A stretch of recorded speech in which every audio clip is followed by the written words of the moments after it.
Well, I'd like to start, since we have quorum. So this is the May 17th, 2023 Endangered Species Recovery Committee public meeting.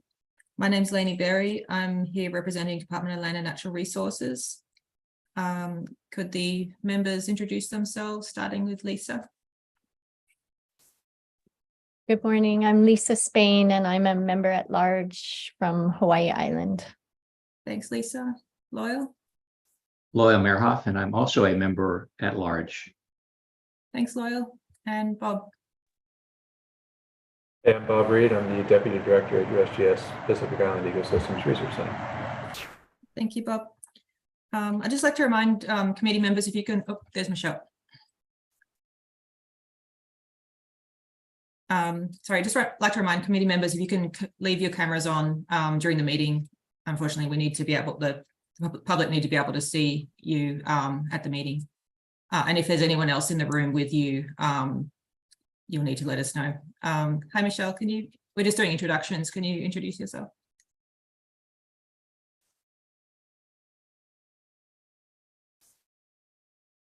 Michelle, can you introduce yourself? Sorry, my mic wasn't working, but it now is. Good morning, everyone. I'm Michelle Bogardis. I'm representing Fish and Wildlife Service. Great, thank you. So that's all the committee members who are available today. So we'll go ahead with call to order and announcements. So it is 9:02. The announcements we have today, I would like to introduce Kinsley McKeechan, who is our new HCP associate, who's going to be helping Myrna and Kate in the program. So welcome, Kinsley. Thank you so much, Lainey. It's really nice to be here. I appreciate that. All right, thank you. We have, just want to remind everyone, we have dates set for the next KRUC meetings for June 22nd and 23rd. If you can keep those available free on your calendar. We think those will just be half-day meetings, so likely 9 till 1 for both 22nd and 23rd. Those are virtual? Yes.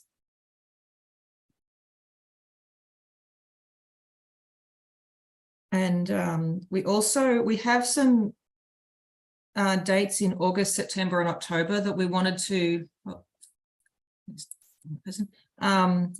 poll for the committee members who are here.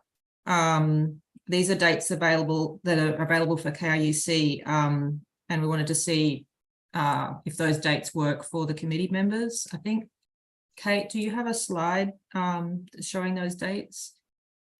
I have the slide. Oh, sorry, Mina. Yeah. If you can go ahead and share that, thank you.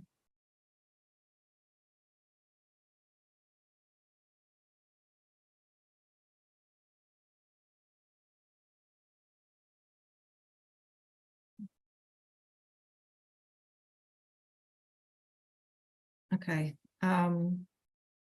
So I think the best way to do this, just if we can just go around the committee members and if you can let us know if those dates would work for you or not.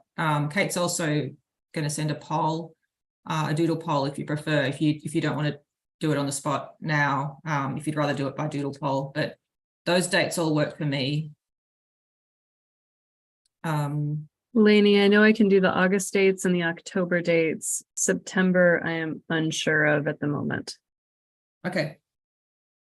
And sorry, Lainey, I'm going to need to check my schedule, and I can't do it right now on the fly. Okay. So I'll have to answer via doodle poll.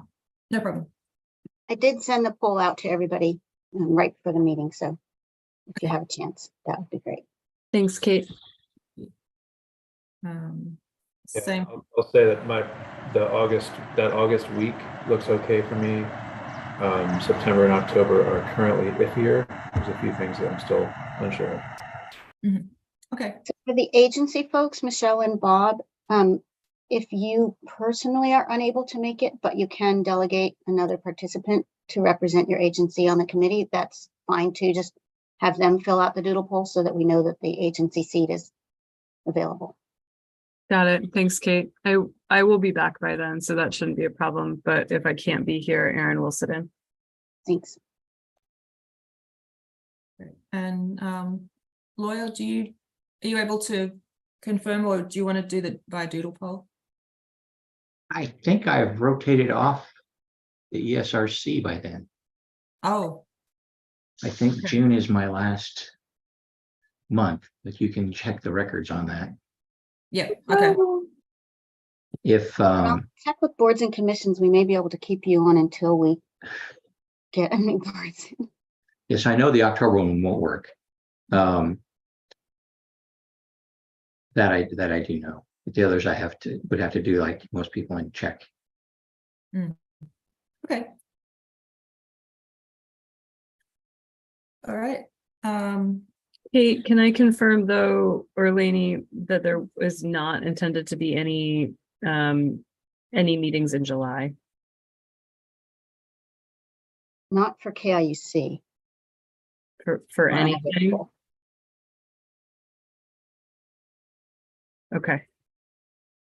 Not that I know of, but Don't think so, but if there's any wind issues, I'm not sure.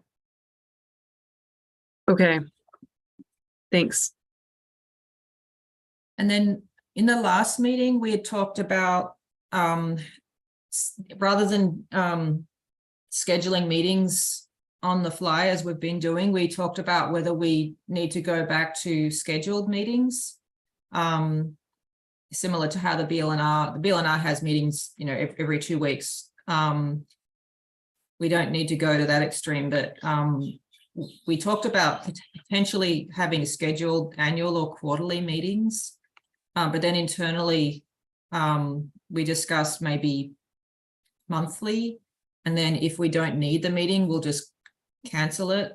But at least that's on everyone. If we have a meeting once a month on everyone's schedule, then we don't have to do all this doodle polling all the time. I just wanted to see how the committee members felt about that, and what kind of frequency that everyone would be comfortable with, and what dates might work. So what days of the month might be more likely to work for everybody.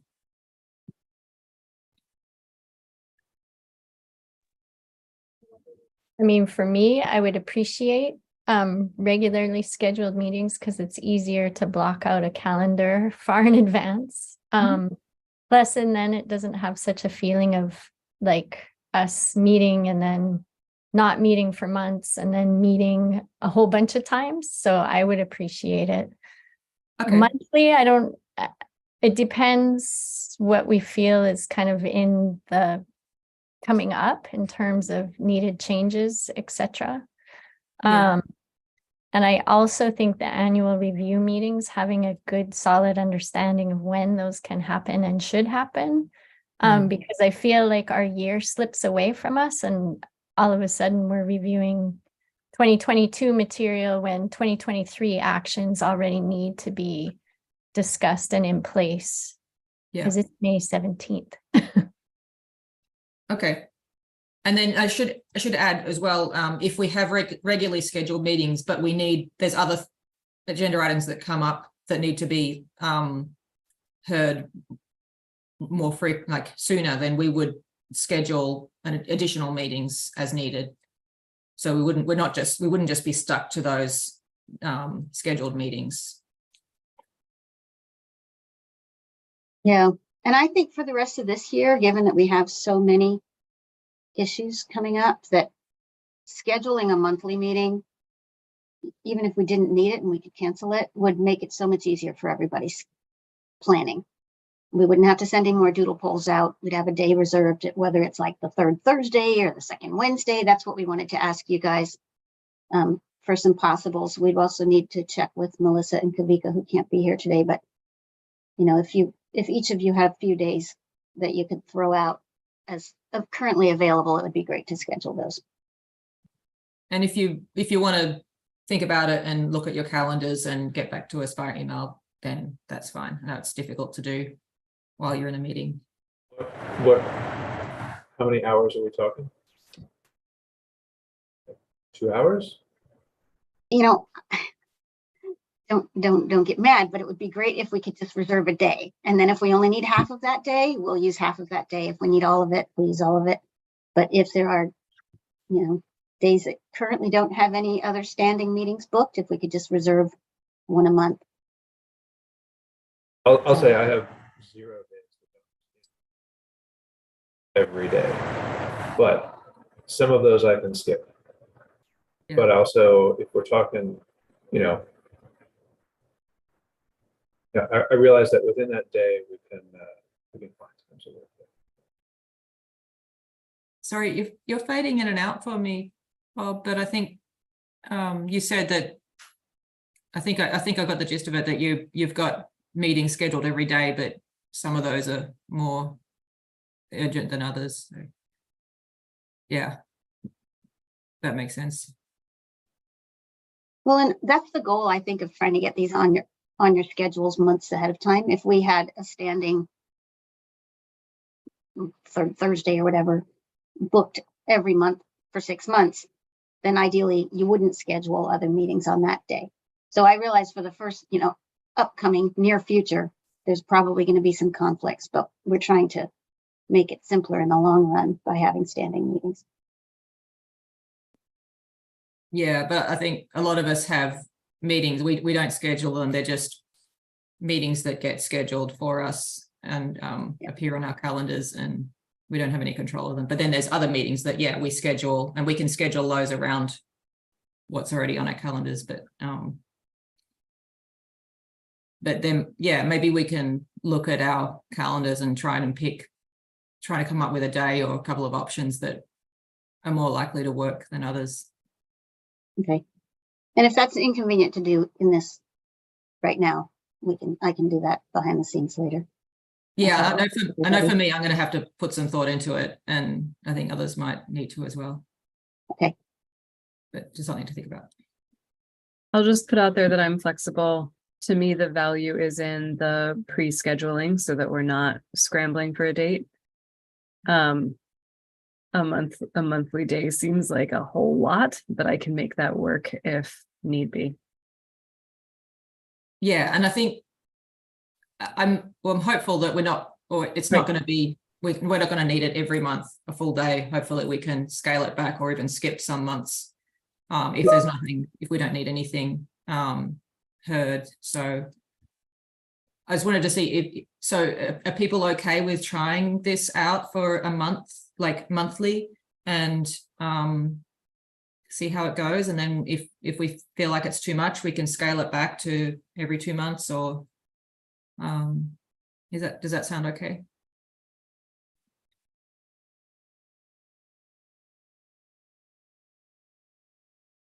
Sure, we can try. Okay.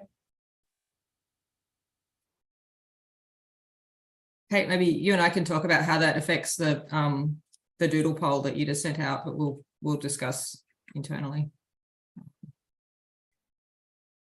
I think that was all I had for announcements, unless Mina and Kate had anything else.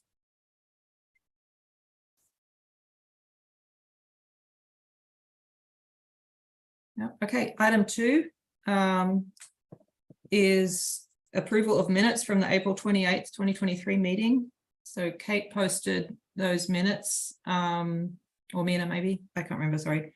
I wanted to see if anyone had any, this is the first time in a while that we've done this, so I wanted to see if there's any feedback on the format, if you like the format, if there was things missing that you want to see, or if it looked okay. If you have any comments or suggestions for improvements, we'd like to hear them.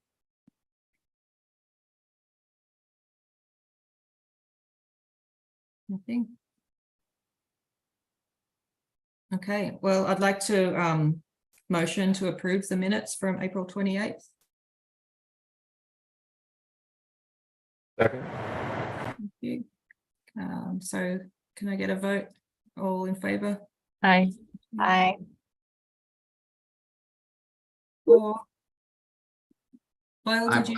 No, I'm not in favor. I think it had one or two okay, I'm sorry. questions. So I I'm wanted to sorry. get into the discussion section of that. Oh, I'm sorry. I skipped that. I apologize. Yeah, go ahead. Yeah, so on the overall discussion recommendations, I thought that I had recommended that DOFA do canine surveys on some of the various sites to validate that we're at least in the ballpark on what the take could be, or the down birds could be at some of those sites.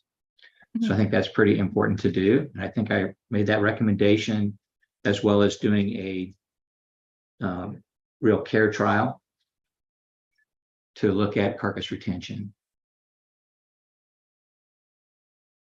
Okay. And that would have to, because right now this CEF trials aren't really that valid with just a decoy.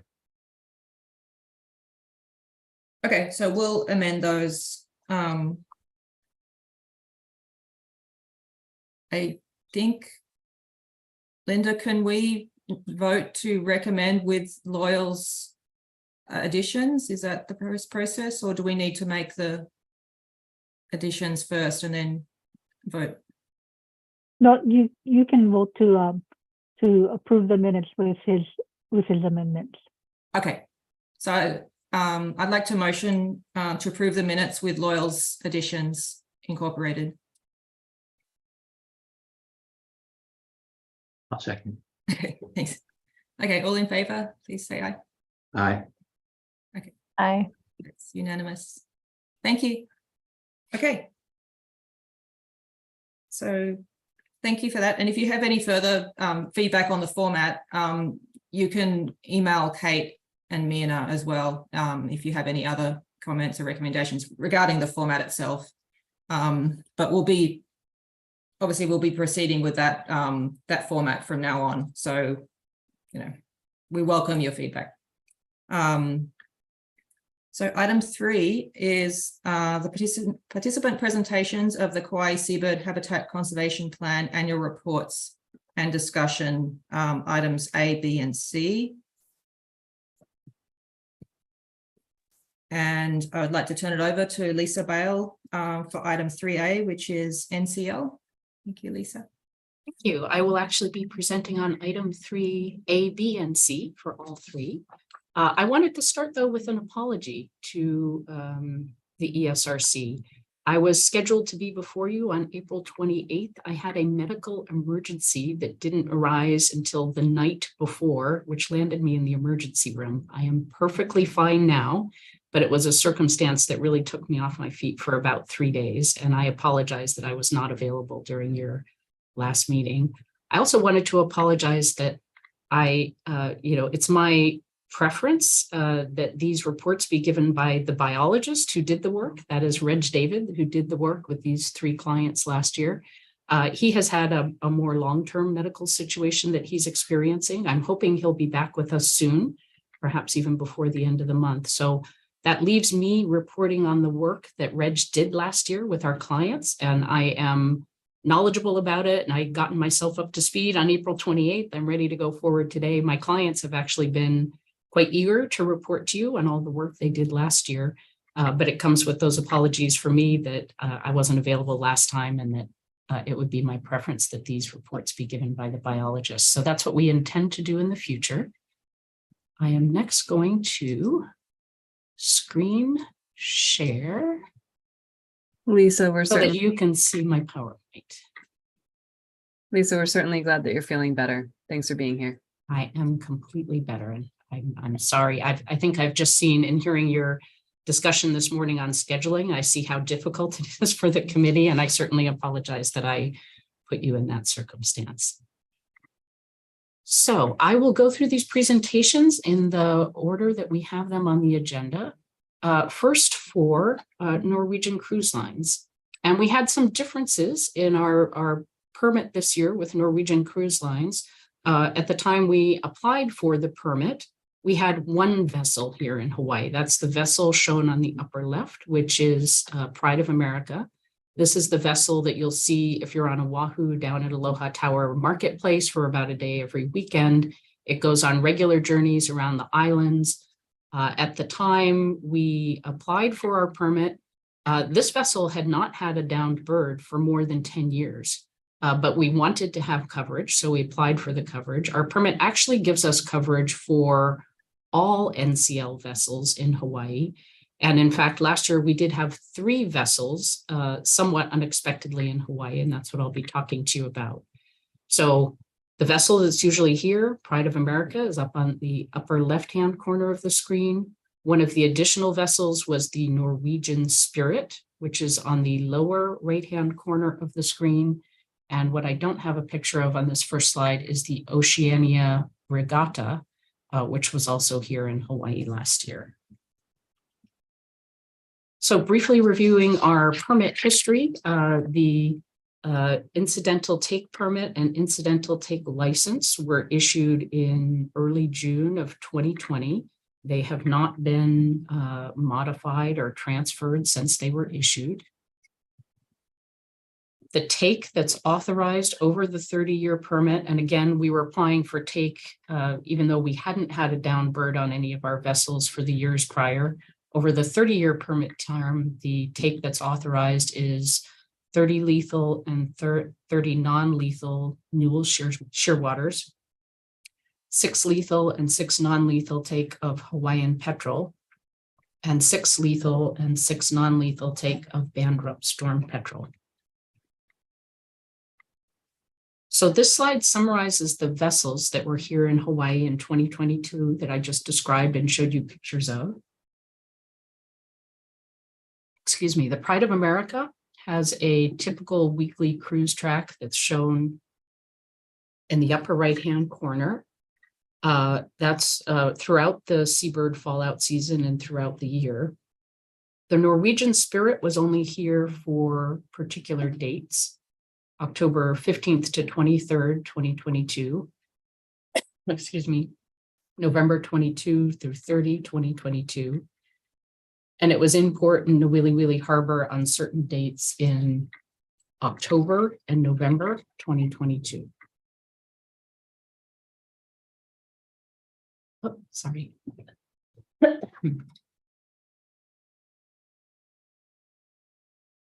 The Oceania Regatta had an abrupt change of itinerary that was not expected when it became apparent that it was no longer appropriate for that vessel to call on ports in Russia.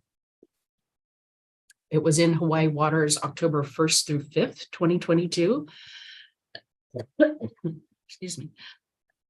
And it was in port in Nawiliwili Harbor on October 5th, 2022.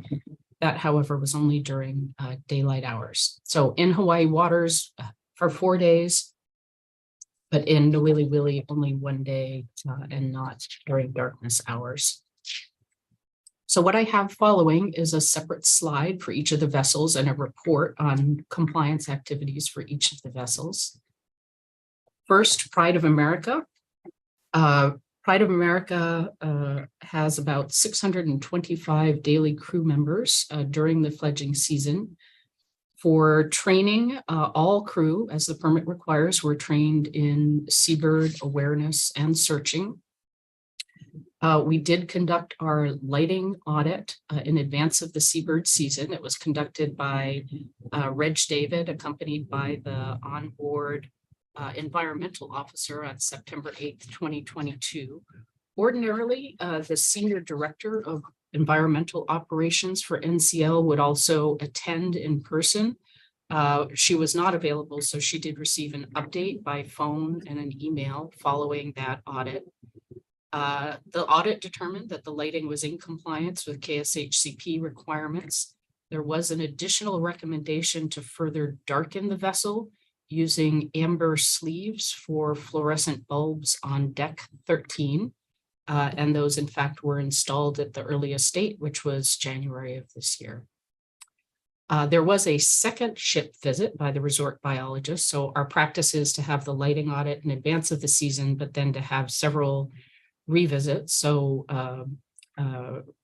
the NCL biologist, accompanied by a second biologist, actually assessed the lighting again on September 15th and then observed the lighting weekly from the shore in Kona as the Pride of America visited Kona each week. For searches, the searches were conducted by the 625 daily crew members throughout the fledgling season. So NCL maintained complete search coverage of each employee's duty station 24/7 throughout the fledgling season, as they usually do. We did have one downed bird on the Pride of America, and it was an unusual situation. It was not a bird that was found by NCL staff. And in fact, it only came to our awareness when the Federal Fish and Wildlife Service in July last year sent us a photo of somebody holding a Newell shearwater. We were not aware of the incident. It was not reported. We don't know if it happened in a guest room. We did an investigation after seeing that photograph. We were able to verify from the background in the photograph that it was an NCL vessel. So we included the report of that downed bird in our annual reporting, but we have no information other than the photograph, despite having done an investigation of dates or locations or the circumstances of the bird having come down. We did, after that came to our awareness, have interactions with the agencies, and at their recommendations, we worked to increase passenger awareness about birds, realizing that it's not just crew members that may find a bird, it may be a guest as well. So we have in our permit, and we do guest education and outreach, letting them know during seabird fledgling season, if they find a bird, that they should notify a crew member who will take care of it appropriately. This happened outside of seabird fledgling season, and that's why it was a surprise to us. So we have extended the dates of that passenger awareness outreach. So instead of just happening during seabird fledgling season, it now happens beginning on March 15th of each year. Norwegian Spirit is the next vessel. This is a larger vessel that has about 900 daily crew members during the fledgling season. This is the vessel that's not usually in Hawaii. For compliance activities, we ensured that all crew received their seabird awareness and searching training in advance of the seabird fledgling season and the vessel being in Hawaii. The complication here was bringing the vessel to Hawaii for the first time. We had to do a lighting audit. So Pride of America is the vessel that we have worked for well over a decade on appropriate lighting modifications that have been very successful. Norwegian Spirit is an entirely new vessel in Hawaii at the first time, making the lighting audit further complicated. We can't simply have workers hop on and off the ship for something like a lighting audit because there are federal maritime restrictions. So we were able to find a date when the vessel was in port on June 17th in Victoria, Canada. So this lighting audit was actually done in Victoria, Canada. And for that reason, it was done by Louise Blight of Procelaria Research and Consulting. She was accompanied by NCL's Senior Director of Environmental Operations, and Reg David participated virtually. Ms. Blight identified light minimization recommendations, which were implemented prior to and then continually during the seabird season, as she had recommended. During the seabird season, all the trained crew members searched their respective duty stations daily for downed birds. So we had that 24/7 search coverage of each employee's duty station. We did have one band rump storm petrel come down on October 15th, 2022. When I couldn't attend the meeting last time, I did listen in on the discussion, and I do understand now that it's helpful to staff at the agencies to know the disposition of those birds. So we will do a better job of reporting that in our annual reports in the future. This one band rump storm petrel that came down on October 15th, 2022 The next port of call for the vessel was in Maui. So this particular bird was delivered to Jay Penniman, who's the manager of the Maui Nui Seabird Recovery Project. And the bird was reported to be in good condition with no apparent injuries. We did have a separate date where we had non-covered species that came down. So in the early morning of November 25th, the Norwegian Spirit was in a circumstance where it was experiencing very strong winds. The winds were approximately 40 knots per hour. The wind was a gale force 8. And we had 6 non-covered species in those early morning hours of November 25th, 2023. All were found and rescued by trained crew members, and all were delivered safely to the Hawaii Wildlife Center in Honolulu. And the last vessel, Oceania Regatta, this is the vessel that had been scheduled to be in Russia, so it was truly a last-minute voyage change. We have approximately 400 crew members during fledgling season. We did make sure that they were all trained in seabird awareness and searching before the vessel arrived in Hawaii. Again, this was the vessel that was in Hawaii from October 1st through 5th, 2022. It was in port in Nawiliwili Harbor on October 5th during daylight hours.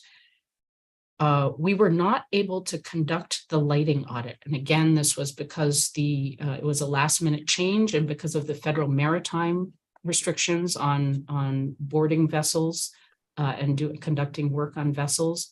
So we did consider have Reg David look at photographs of the vessel and provide recommendations. And we identified several easily implementable recommendations, simply turning lights off. So we turned off floodlights, funnel and string lights, forward mooring lights, jogging track lights, radar lights. For this vessel and all vessels, there are some minimum lights that have to be maintained. That's a matter of MARSEC, or Federal Maritime Security requirements. And so simply what we did for this, it was really an ad hoc lighting audit with photographs, was we turned off as many lights as we could. That was successful. We didn't have any downed birds during the 5 days that the vessel was here. And we calculated lethal and non-lethal take, which we reported in our annual report that was submitted back in January. This is the Newell shearwater that was in the photograph that was produced to us by Fish and Wildlife Service. And this was the Bandrump Storm Petrel, October 15th on the Norwegian Spirit. And again, no birds down on the Oceania Regatta. We also report on direct and indirect take since permit issuance. Since we didn't have any birds down on any of the vessels in the first few years of the permit, the numbers remain the same. So this graph is, I'll flip back to the previous slide. The numbers are the same for the totals last year and the totals since permit issuance, simply because there weren't birds down in the previous years. So Lisa. Yeah. Sorry, on that take, why is it 0.88 on the Newells? It didn't go through SOS. My understanding is that's how it's calculated. And that's how our report was submitted. I can't explain to you the discussions that went into that because that was Reg David. So I'm simply reporting to you the numbers that he calculated and put in our report. And the Bandrump Storm Petrel was also an adult too, right? Both of these were adults. That I don't know. I'm sorry. It's okay, thanks. I can find it out later if you need to know. Other compliance activities. Our annual report was submitted on time to Pacific Rim Conservation on January 17th, 2022. Our annual permit payment was made to NIFWIF on May 24th, 2022. And guest outreach activities, which I touched on earlier, are in the onboard daily newspaper called the Freestyle Daily. It includes seabird awareness information for passengers during the seabird season, Now that activity is starting earlier on March 15th of each year due to the photograph that we received. We realized we need to start that earlier.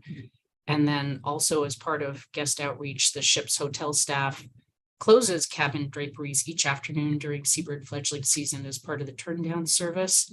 And when cabins are cleaned, draperies are also closed, and passengers are also encouraged to keep the drapes closed on each of the vessels, simply to minimize light from guest rooms.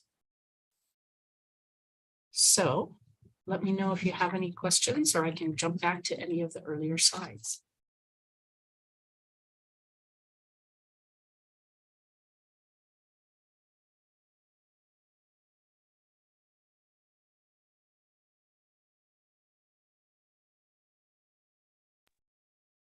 Lisa, you indicate that staff on board all these vessels were trained.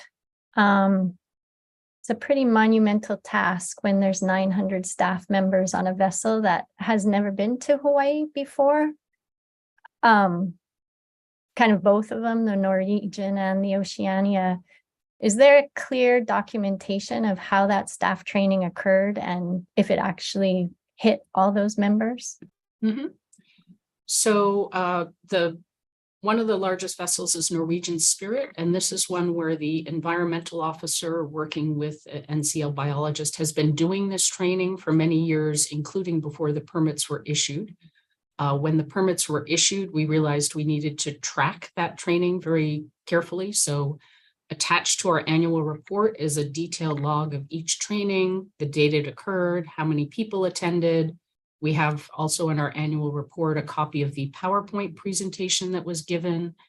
And I didn't mention it here, but the permit also requires that any new crew members be trained within the first day of their employment. So that's always a scramble when we have somebody new on board to get them trained within the first 24 hours.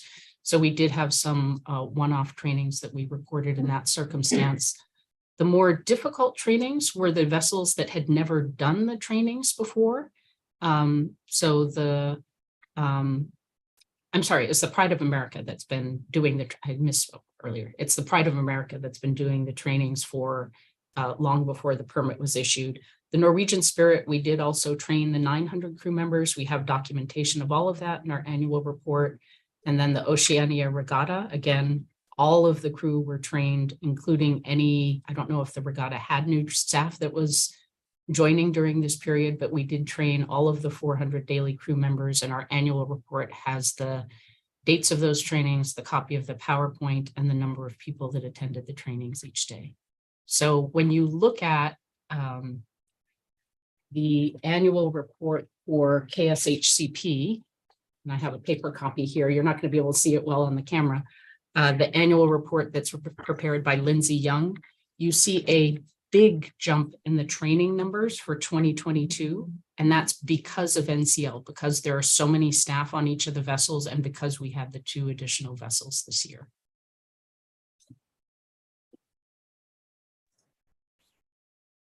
Thanks for that. Just a follow-on question.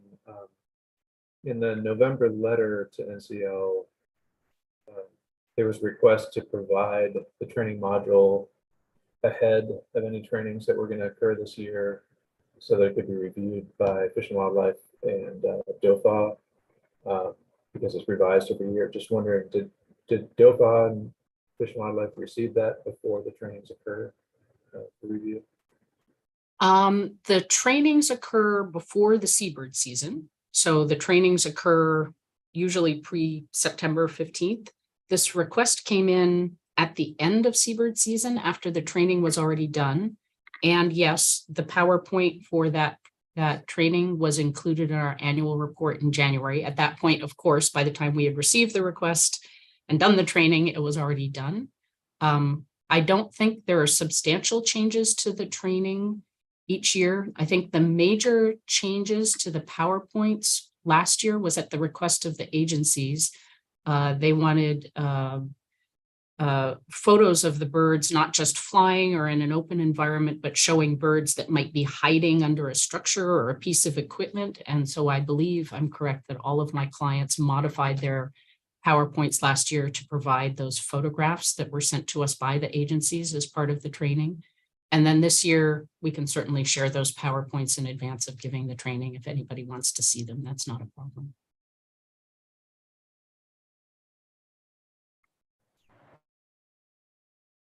So Lisa, a couple quick questions, hopefully. So one, the amount of training you did looks pretty impressive, considering that some of these were last minute reschedules for the vessels. And the HCP, as you said earlier, does provide for additional vessels to come in under the permit. They still have to be compliant with the permit, right? So I know for some of one of the two vessels that were new coming in that didn't have audits, my understanding from looking at what you provided was that the lights that were not good, if you will, that needed to be modified, were those all turned off? It's made kind of seem that that's what was being said in the report. Is that correct? Yeah, so what we were able to do and what we were able to accomplish was not a true lighting audit like we do for the other vessels, but an inspection with photographs of the vessel and its nighttime lighting. From there, we identified lights that could and should be turned off. So we turned off floodlights, funnel and string lights, forward mooring lights, jogging track lights, and radar lights on the Oceania Regatta. And that was all done in advance of the vessel arriving in Hawaii. Okay. And what's the new versus old periods for searches again? I just want to make sure I got that down right. Rather than just during seabird season, but the pre-seabird time. So what are those again? The searches are during seabird season. There's no requirement to do the searches outside of seabird season. I thought you said you changed. We did change guest outreach. So we now do guest outreach beginning in March of each year. But not searches. No, the permit requires searches during seabird season, and that's what we're doing. Okay. And how much of the vessels did you, is that 100% searchable, the flat surface areas on these vessels? Yes. So 100% searched. Yeah, 100% search. Okay. Thank you. Lisa, when you said there's searches being conducted during seabird fallout season, but not outside fallout season, is that correct? Correct. But so I'm just, and this is something that's been mentioned in one of the resorts, is that it's claimed that the staff are searching continuously while they're doing their jobs, which is what it says, all crew members search their respective duty stations daily, continuous. So are they just sort of passively searching while they're doing their jobs, or are they taking time out of their jobs, stopping what they're doing and actually going and doing a devoted search? I'm just wondering how that is working, how it actually happens during their shift. Yeah, no, there's no stopping their duties to do searching. Their duties take them across the vessel, whether it's in a kitchen or cleaning an outdoor deck or running a guest activity on an outdoor deck. The entire ship is cleaned every day, and that happens around the clock. And so the employees are trained to continually search as they're doing their duties. But we don't tell them to stop doing other things and search, because their jobs take them out on the decks to be interacting, to caretake the vessel and to be interacting with guests throughout the day. Okay, so but there's not really any difference between in season and out of season then, because it's not like they're doing devoted searches. So I was curious why, like when you said there's no searching going on outside the fallout season, but I mean, if there happened to be a bird on deck, they would still see it. Because there's no actual, there's like I said, they're like passive, like they're looking for birds, but they're not like devoted searching. So is there a difference between what's happening? Like what's the difference between, when you said there's no searches outside the fallout season, what does that mean exactly? So the search training happens immediately before seabird fallout season. As you can imagine, there is turnover of staff on the vessels. So we make sure everybody is trained up. Yeah.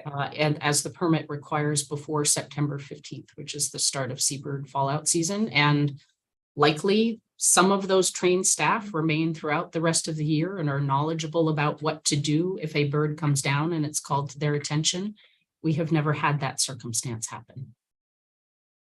So what we're trying to do is now realizing that guests don't always know to tell us outside of seabird season. We have increased the outreach to guests, and that's what starts in March 15th of each year now. Okay, so really it's the training is what's happening. There's not actually searching going on during fallout season, but you're training staff to look out for birds prior to the fallout season. There is searching. The permit requires searching, and all of our staff are trained and search as they conduct their vessel's duties every day. A vessel is very different than some of the other facilities where we may have a county park with wide unsupervised areas, or a resort with a back area that people don't visit very much. The outdoor areas of the cruise ship are intensively used, as you can see, simply the numbers of staff and then the numbers of guests on board the cruise ship. It's not like there are going to be vacant areas or areas that are not inspected or cleaned multiple times every day. Okay. So these vessels are different. Yeah. Okay. I just wanted to clarify what that meant because I wasn't clear. When you're talking about searching during the season versus off season, I wasn't clear what that meant exactly. If you're not actually stopping and like not doing devoted searches, whereas like doing searches while you're doing other things is, to me, is different. But I understand the difference between on land versus on a ship. It's a different environment. I get that, but I still wasn't clear if there was no devoted searches, what that meant about having searches during the season versus off season.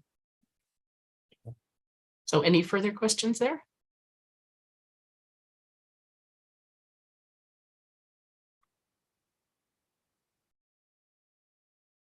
Any other questions from the committee? I just have a clarifying question from the agency folks, because in your letter, you indicate that seabird season is March 1st to December 15th. And I'm assuming fallout season is later than that. So I want to be sure that I understand the dates in the permit and the dates in this letter, and what the agencies in their letter indicated by starting searching March 1st. The March 1st date is, and you're correct, the fallout season itself is designed around the fledgling fallout, which is September 15th to December 15th. There was no anticipation of take outside of the fallout season, but because that adult bird did come down when adults are prospecting and setting up nests and everything, that was why the agencies wrote that action should be implemented during the adult flying around season as well.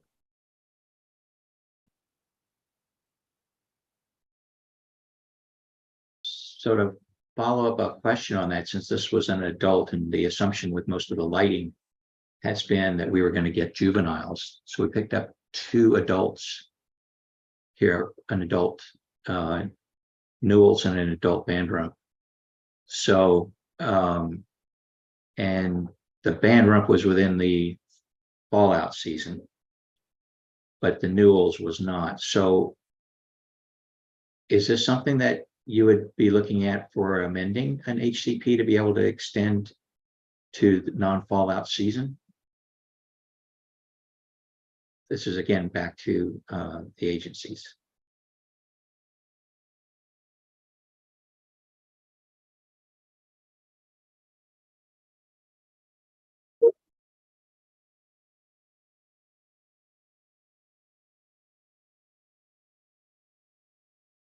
Sorry, Loyal, I was trying to get to my mute button.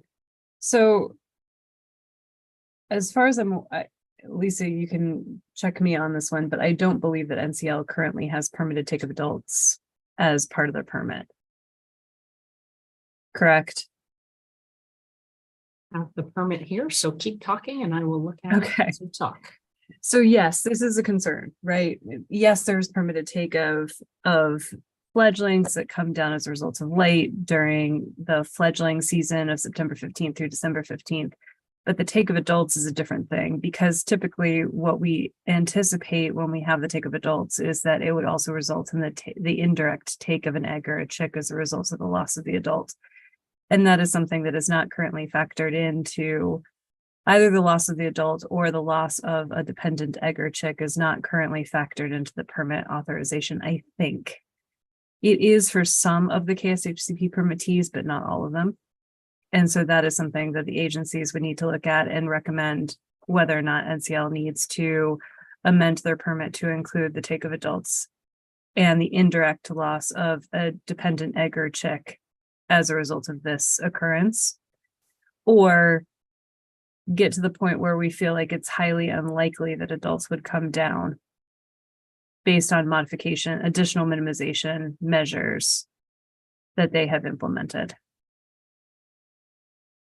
And so is there an active review of that going on? There is an active review of that going on. Okay. And my team just confirmed that. Okay. Thank you. Appreciate that. And given the fact that there was a fair number of non-listed species that came down during that storm event, do you have any idea whether those were adults or whether those were juveniles? I believe that they were adults, Loyal, but I cannot recall. I want to say that both were leeches. Both of the storm petrels were leeches, but I'll need to go back and look at the information on it. But there was more than just a few, right? There's more than just a few. Yeah. Okay, thank you very much. And Michelle, as I understand it from the agency letter, those birds were not initially reported correctly. I saw that at least 10 came down and 2 were reported out of the 10 initially. I would need Kate or Ginny to help answer that question, Lisa. Because they are not covered species in the HCP, it's a little bit complicated on the reporting requirements. They are required to report them because they are MBTA species and they are still things that need to get reported, but they are not covered species in the HCP, which puts them in a different bin. Doesn't mean it's not important by any means, but it does mean that the reporting requirements are less specified. We have asked that all birds get reported because there seems to be a significant challenge in identifying them to species. And I can say that many of the birds that came down at the time they came down were thought to be covered species, and we still didn't receive any reports of them. Even there were some that were thought to be band rumped all the way until they got to SOS on Kauai, and we only found out about them afterwards from SOS. We were not given notification from Reg, and that was why one of the things that we are asking in our recommendations is that the onboard environmental officers are doing what they need to do. They're getting the birds, they're contacting people, clearly, because the birds are going where they need to go, but no one is contacting the agency. So we would like, when the onboard environmental officer makes those initial notifications, that the agencies be copied on those. Then we know what to watch for. We know what island the bird went to. We can follow up with that rehab facility to find out the disposition. We can ask questions if we need to, but if we're just missing the notification completely, we don't even know there's something to follow up on. And that was the challenge this year. And this is Lisa. I wasn't involved in the details of all these notifications, but I do remember we had several circumstances where the onboard environmental officers reported downed birds of the covered species, the species covered by this permit. And when they arrived at SOS, they were not. And to further clarify, the November 25th event involving the Norwegian Spirit under the gale force winds, we did have 6 downed birds of non-covered species that came down in the early morning hours of November 25th. Those did all go to Hawaii Wildlife Center in Honolulu. And I believe we have now submitted all of the reports and corrected all of that paperwork. And if we haven't, we'll turn our attention back to it and correct it for you. But I think Kate's talking about that being reported, not in the annual report, but at the time of the birds coming down. Right. So the reporting happens in a series of events. First, there's a downed bird, and when the vessel is coming into port, that bird needs to be in a carrier and handed off to the appropriate rescue organization for each island.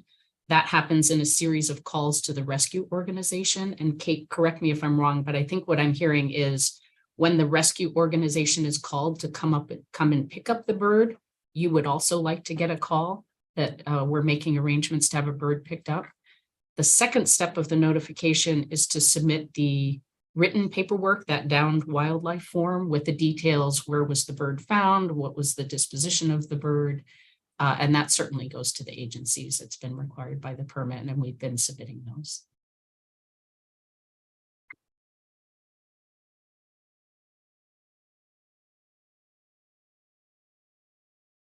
So I think I can also add, and maybe while Kate is thinking of other things to chime in with, I know oftentimes when these birds come down and the notifications need to be made, like these 6 non-covered species on the Norwegian Spirit on November 25th, there's not somebody at the state answering the phones at 3 in the morning when the birds are coming down and we need to make arrangements for somebody to meet the vessel at the next port. So we can certainly call and leave a message, but I don't think we can commit to actually connecting with somebody unless we're going to have somebody available to answer phones 24/7. Yeah, we don't need a phone call. We just need an email. And I know when the Spirit first started operating, I think their first night in Hawaiian waters was October 15th, and they brought down, I think, 4 birds within the first 2 days. 2 of them, one of them was a band rumped, 2 more were thought to be band rumped at the time. I think there was a booby. A couple of them were released in Maui, and then the other 2 stayed on the ship until they made it to Kauai, and then one of them passed away after that. There were a lot of emails flurrying around about those 4 birds and yet we didn't have any idea about them. So I just want to make sure that when the onboard environmental officer is contacting people about the birds, that they also just CC the agencies, because we don't need to be involved unless they need our assistance in getting a hold of a rehabber, but we do need to be aware of it so that we can follow up later and make sure we get the reports. For all of the MBTA species that came on down after those first 2 days, I don't think we got any reports at all, even the ones that at the time were thought to be listed species. So we definitely need to improve the communication between now and next season. Okay. So I agree. Let's talk about that after the meeting and figure out a process of who, which people were emailing. And my understanding is that all of the reports for downed birds, including MBTA species, were submitted last year. So if they haven't found their way to you, let's figure out what you have and you don't have, and then make sure that everybody's records are complete.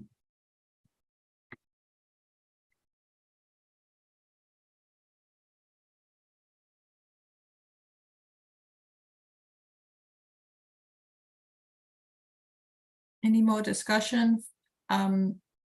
We have Kate's prepared a slide of recommendations from staff recommendations, and we're planning to sort of look at those and see if the committee has any more, has any additions to that list of recommendations. So after we've finished discussion, we can go to that slide.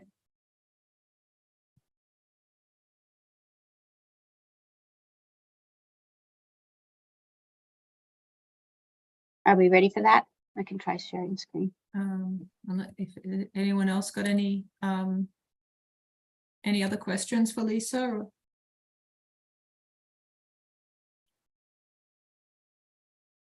No. Okay, yeah, let's try that. Lainey, just one comment. Mhm. Lisa, I recognize that NCL, this was sort of like the first real year of implementation, given that the past years were kind of stymied by COVID operations and changes and things.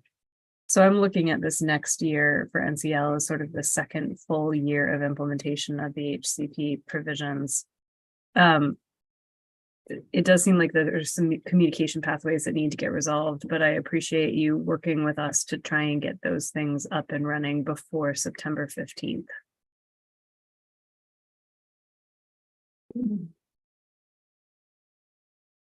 Okay, thanks. Michelle. So this is we're still trying out this new format. So this is work in progress, but we tried this out in the last meeting, and I think it worked pretty well.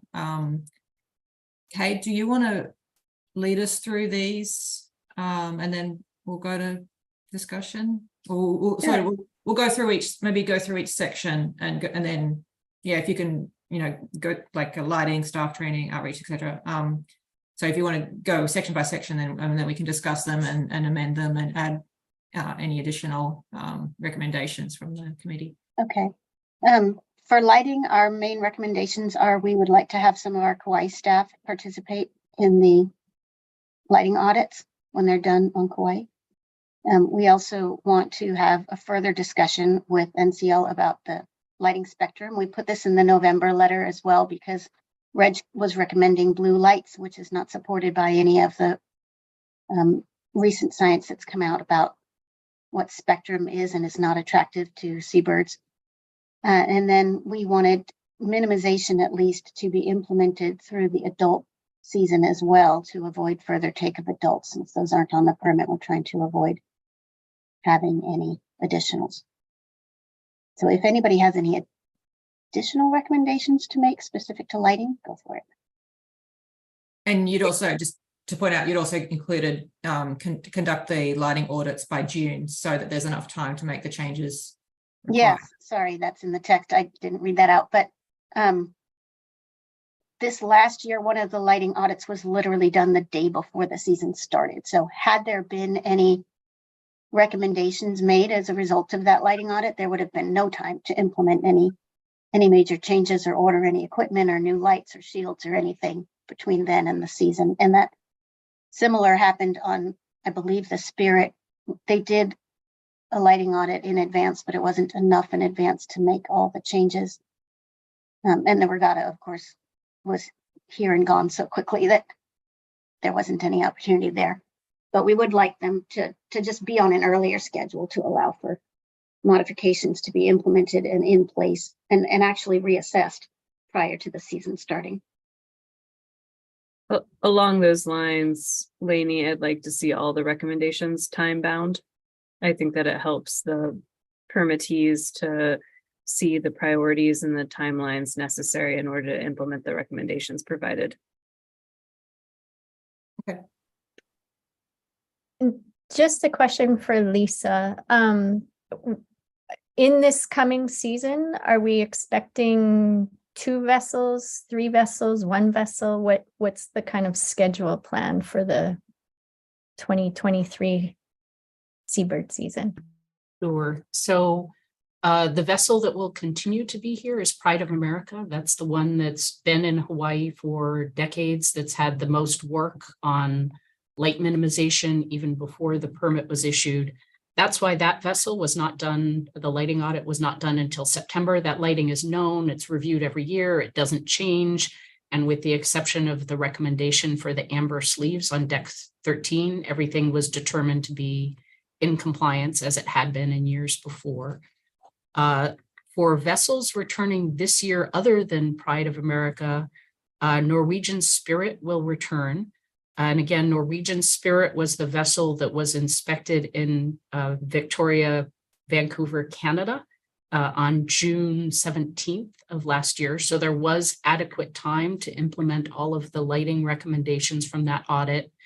The permit doesn't require that we involve the agencies in the lighting audit. So that's why that was not done last year. But if the agencies would like to be involved in the lighting audits, that's something we can do in the coming year. I just wanted to explain why it wasn't done in the past year. It's something the permit requires us to do on our own, and we do it.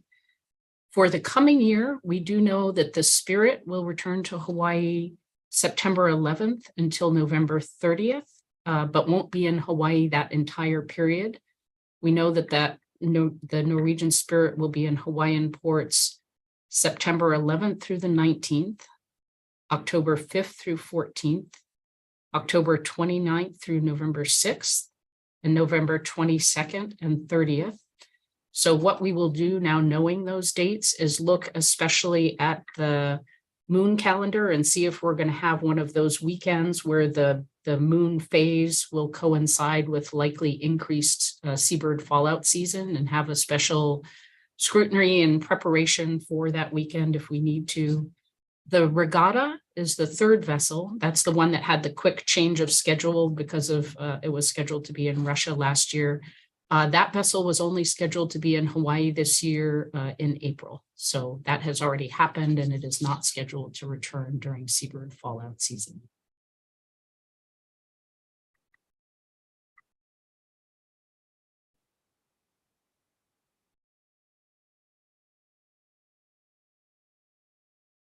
Any other comments or changes for the lighting recommendations?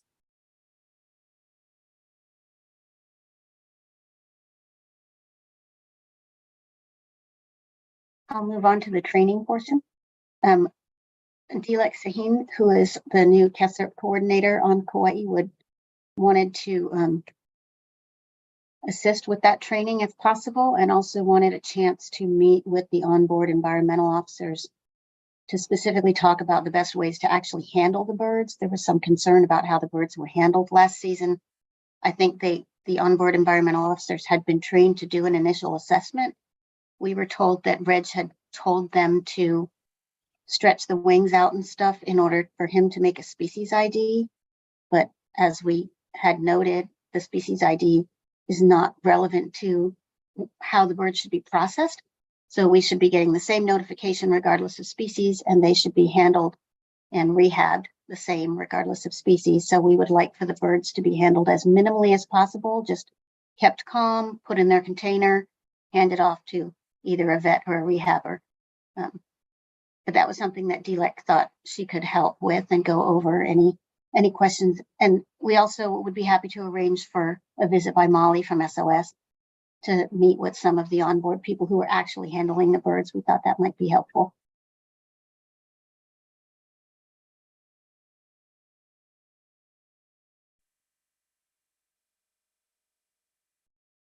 And I'll move on to outreach if the committee doesn't have anything to add. Yeah, go ahead.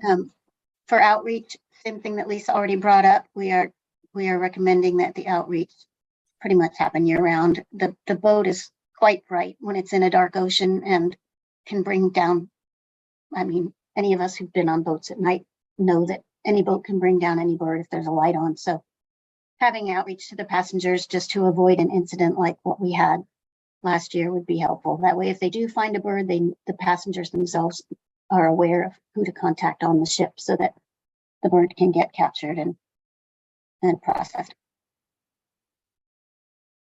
Any comments? Just a reminder, if you can leave your cameras on. Thank you. Thanks, Michelle.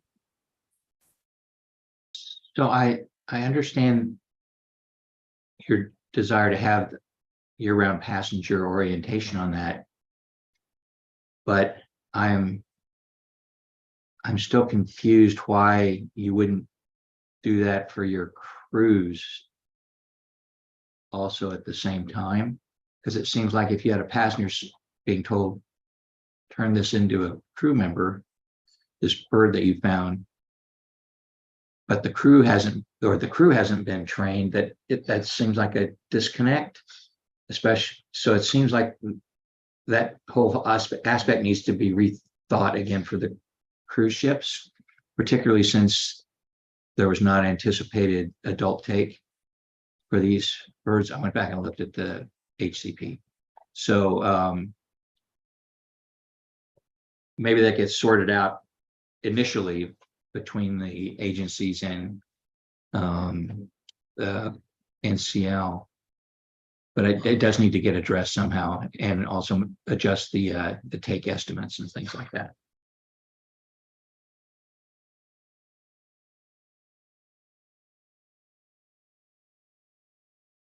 Okay, I put that under training and not under outreach since Loyal's things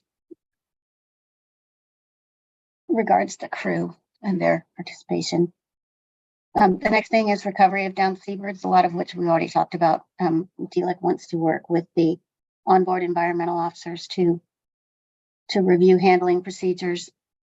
And we wanted to ensure that the onboard environmental officers knew, they didn't even know who we were, so it's not their fault. They didn't communicate with the agencies. They have go-betweens. So we just wanted to make sure that we could just get CC'd on initial notifications from them. That way we can provide assistance if they have trouble getting in touch with people. Reporting, obviously, we definitely had issues with reporting, and we will work with NCL to fix that. I do think that if we can get the initial notifications, then we can follow up on reports or lack thereof. It was kind of shocking, honestly, to realize how many birds had come down that we didn't know about. Both we got a spreadsheet from SOS for the birds they received, and then we got additional spreadsheet from Hawaii Island Wildlife Center, who received a bunch of the birds, and then several of them, of course, were handed off on Oahu, but we didn't know about any of those until the season was over. So that's something we need to work on. That pretty much sums that up.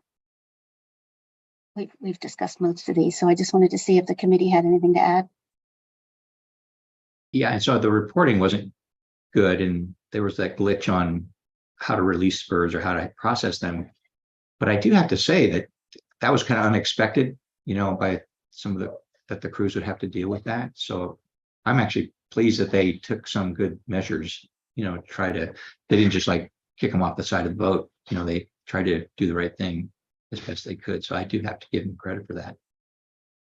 Yeah, and I'm glad you bring that up, because we did have a lot of issues with the reporting on the downed birds, but the onboard crew they were doing their job. They really were very diligent, and we have seen a lot of the emails go back and forth. They were really trying to do everything they could.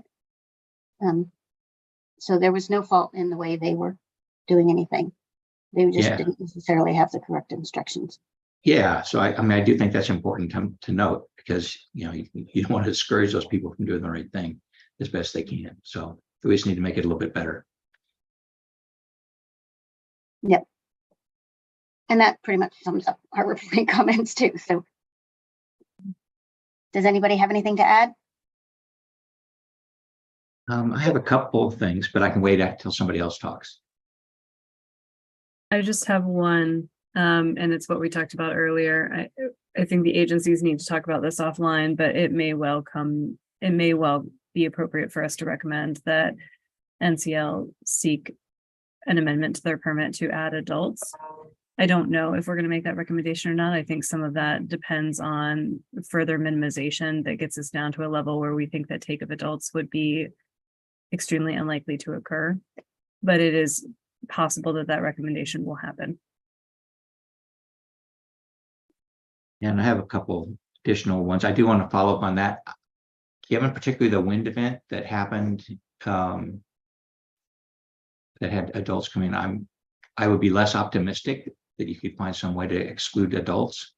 But sometimes people are clever, much more clever than I am, so that may work. But I do think there needs to be something there, or some way of assessing the take, because there was take that wasn't expected. Other things that I wanted to mention was I do highly recommend staff surveys for at least the period of seabird season, if not year round. So I do think that's important for the staff to get, so that they know what to do when somebody gives them a bird. I, Can I clarify what do you mean by staff surveys? I wasn't quite sure. okay, yeah, sure, cruise surveys would be a better use of words. So the HC, not talking about DOFA staff surveys. Okay. But surveys by the crews that are already trained for during the fallout season. They should be trained during the entire seabird season. And But because, and sorry, Go the ahead. surveys, do you mean, what do you mean by surveys? Like searches or? yes, Okay. searches. Got it. Okay. So the searching should, if not year round, at least during the seabird season. Mhm. Okay. And you just need to probably talk to the seabird biologists that are doing open water stuff to see whether or not that would be appropriate to do more than the seabird season. I think most of the birds go away for part of the year, but somebody else would be able to tell you exactly when those are, not me. I do think that as with all of the tips that we've been looking at, we do need to look at the whole concept of how much credit for an SOS bird and what the fate of SOS birds are. And in the case of the adult that came down on the cruise line, not only the release of that one, I don't think that should be discounted at 0.88 because it never made it to the SOS. And I think there's a question as to whether or not you would be wanting to look at there being incidental take of the of young chicks or nests or eggs or something along that lines. So I do think you need to address that for both the bandroomt and for the niche that came down on those.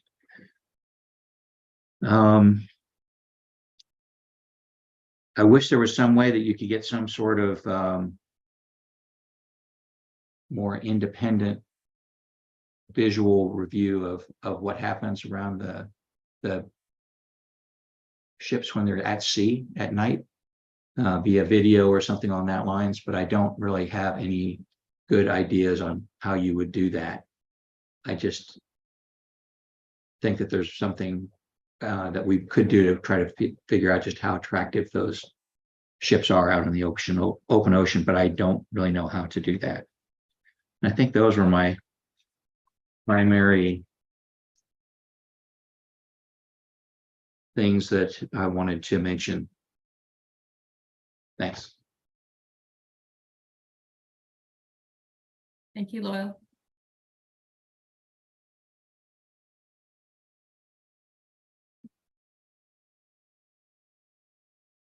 Any other comments? This is Lisa. I just wanted to add, I'm, agree with Loyal that the take of that adult needs to be relooked at in terms of what it actually equals. Additionally, given that who I assume the NCL biologist hasn't been able to come to these meetings lately, I would just want to say that if there's challenges for this NCL biologist in this coming season, that they consider having a backup plan for that. And also the Norwegian spirit, being extra hands-on with that, knowing that it will be here most of its times here are within the fallout season, that a lot of extra care and attention be taken when that vessel is in town. Because it seems like the Pride of America has a lot more experience. So just being mindful of that.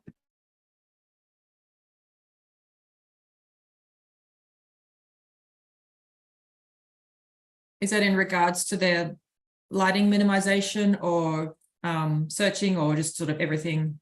Kind of everything, because I think that staff, or it just seems the Pride of America, given that their route is constantly in Hawaiian waters around year round. And then this Norwegian spirit, I'm assuming, is going to be a whole new batch of staff from last year, and they're here at peak time.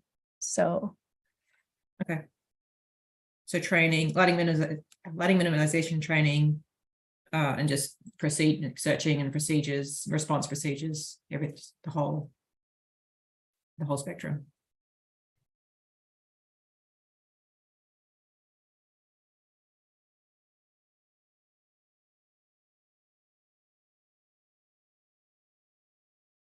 Just noting, it looks like Loyal may have dropped off and is waiting to be readmitted.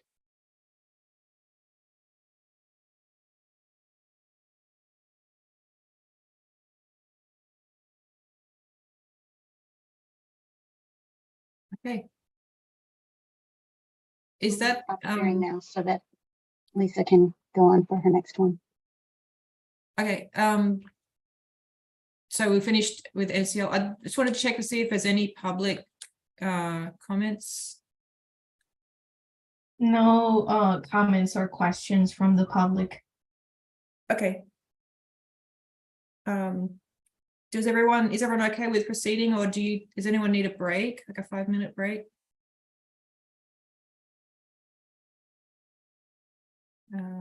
So it's Bob nodding. Did Yes. Loyal make it back in?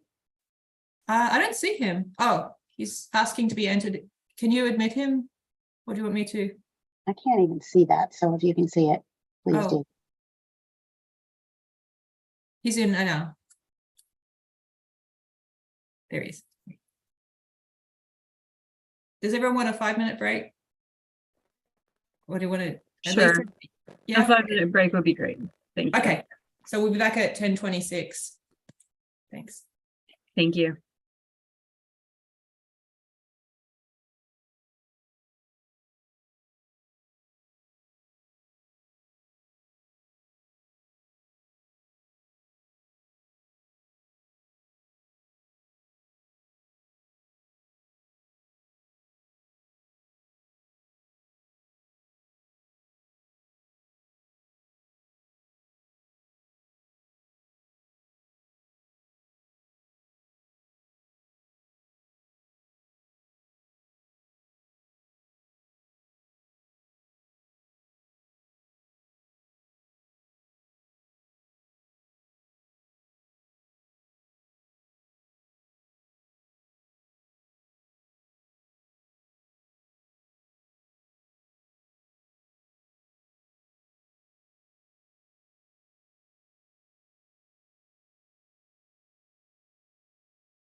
Hi, it looks like we've got everyone back on.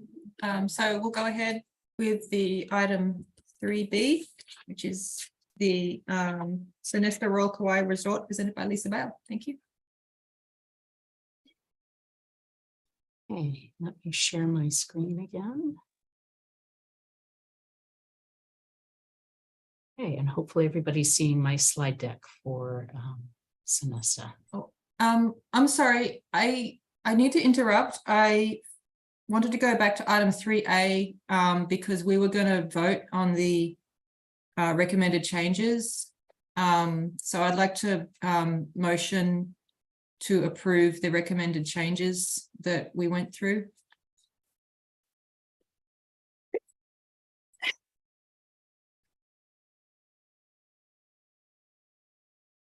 Do you need a second? Or Yeah. I'll second. Okay, thank you. And can I see hands for approving the recommended changes?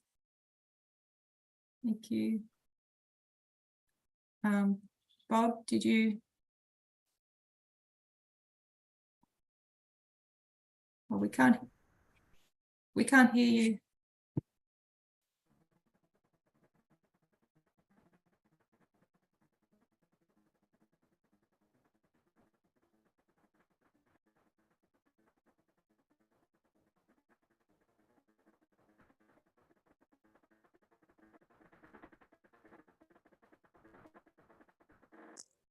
I think we can hear something.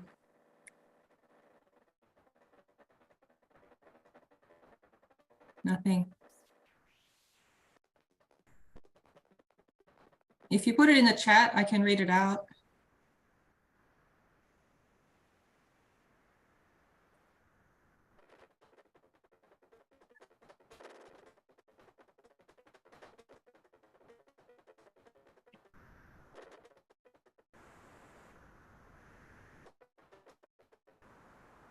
Bob said, I'm getting a low system resource message. I have no idea what that means. I'm sorry.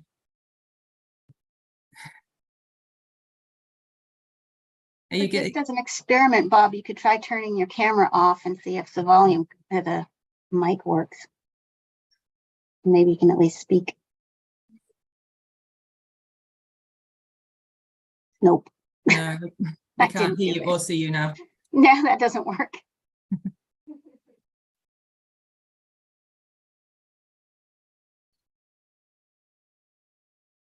Oh, did you have any comments on the vote?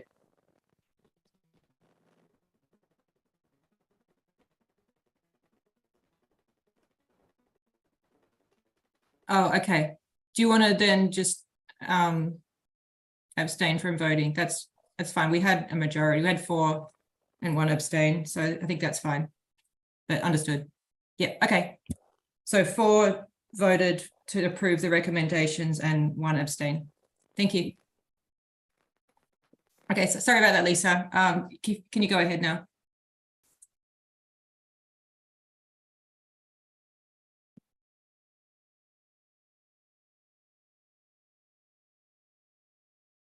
Okay, I am now unmuted, and if you can't see my slide deck, please let me know. We're turning next to the Sonesta Royal Kauai Resort, where ESRC had a site visit in addition to the before the permit was issued. And just to refresh everybody's memories, here is the guest copy of the property map with the beach, Kalapaki Beach being down at the bottom and the main entrance being up at the top of the screen. Quick recap of permit history. These permits and the permit and license, the permit was issued in May 2020. The license was issued by the state in June of 2020. This is one where we do have a permit transfer application pending. So we had a change in ownership of this property in 2021. And although we refer to Marriott as the initial permit holder and Sonesta as the current permit holder, those are a shorthand for some longer names, and I'll just go through those quickly here. The original permit was held by Essex House Condominium Corporation. The transfer application that we submitted was not directly to Sonesta, but to the Association of Apartment Owners of Marriott's Kauai Resort and Beach Club. We all refer to that simply as the AOAO. And with that property transfer in 2021, essentially the management of the property transferred from Marriott to Sonesta. And that's why we use those shorthands. The names did not catch up, which is why we still had the Marriott name in that AOAO that we were seeking to transfer to. So we did submit a transfer application in October 26, 2021. The agencies considered it, and I think probably wisely decided not to process it because the AOAO with still the Marriott name in its the Marriott brand in its name needed to do a catch up and a name change. And that did not happen until recently. So that would have meant a double transfer of the permit from Essex House Condominium Corporation, first to the AOAO with the Marriott name, and then another transfer to the AOAO with the Sonesta name. That name change is now effectuated. So one of the things that we do need to work with on the agencies this year is completing that permit transfer process. So in the meantime, Sonesta has continued implementing the permit. It is managing the property and making sure that all of the permit requirements get done. And so that's why when you hear me referring to Sonesta, the permit is still held today by Essex House Condominium Corporation, but it will be transferred to the new AOAO, which is the Marriott entity. For this permit, the authorized take over the 30-year permit term is 33 lethal and 22 non-lethal take of Newell Shearwater. For Hawaiian Petrol, 1 lethal take and 1 non-lethal take over the 30-year permit term. And for Bandrump Storm Petrol, 1 lethal and 1 non-lethal take of Bandrump Storm Petrol.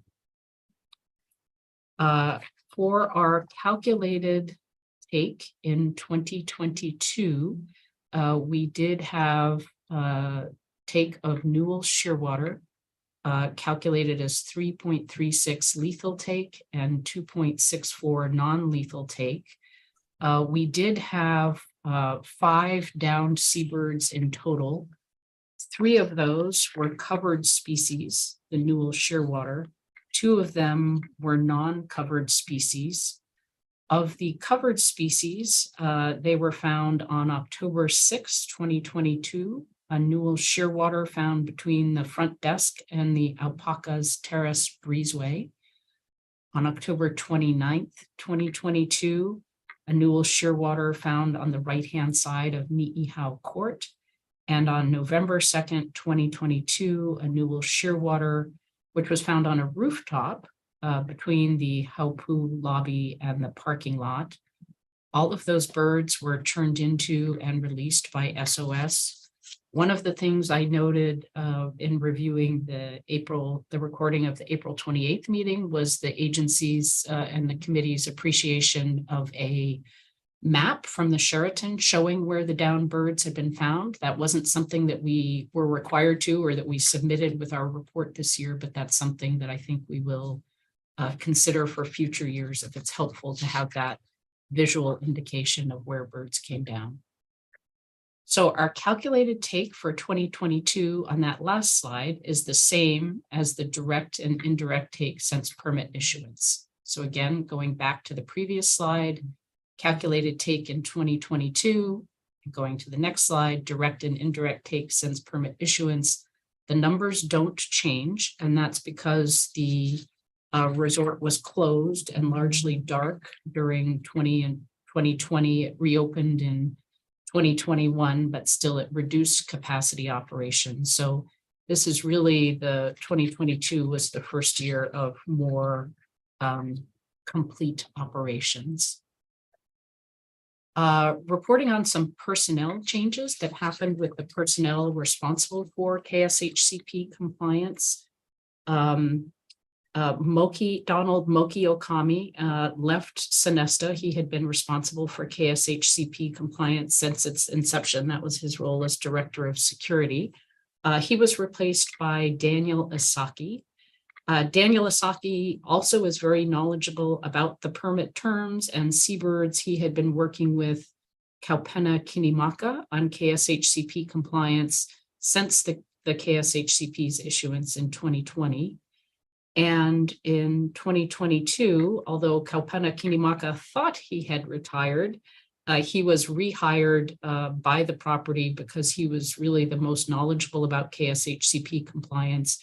Kaupenna is the one who, even years before the permit was issued, was attending all of the agency meetings and overseeing light reduction and minimization measures. So he really has the most longstanding knowledge of the permit. He was the former Director of Security prior to Moki Okami. And again, he was rehired during the 2022 season to assist with KSHCP compliance.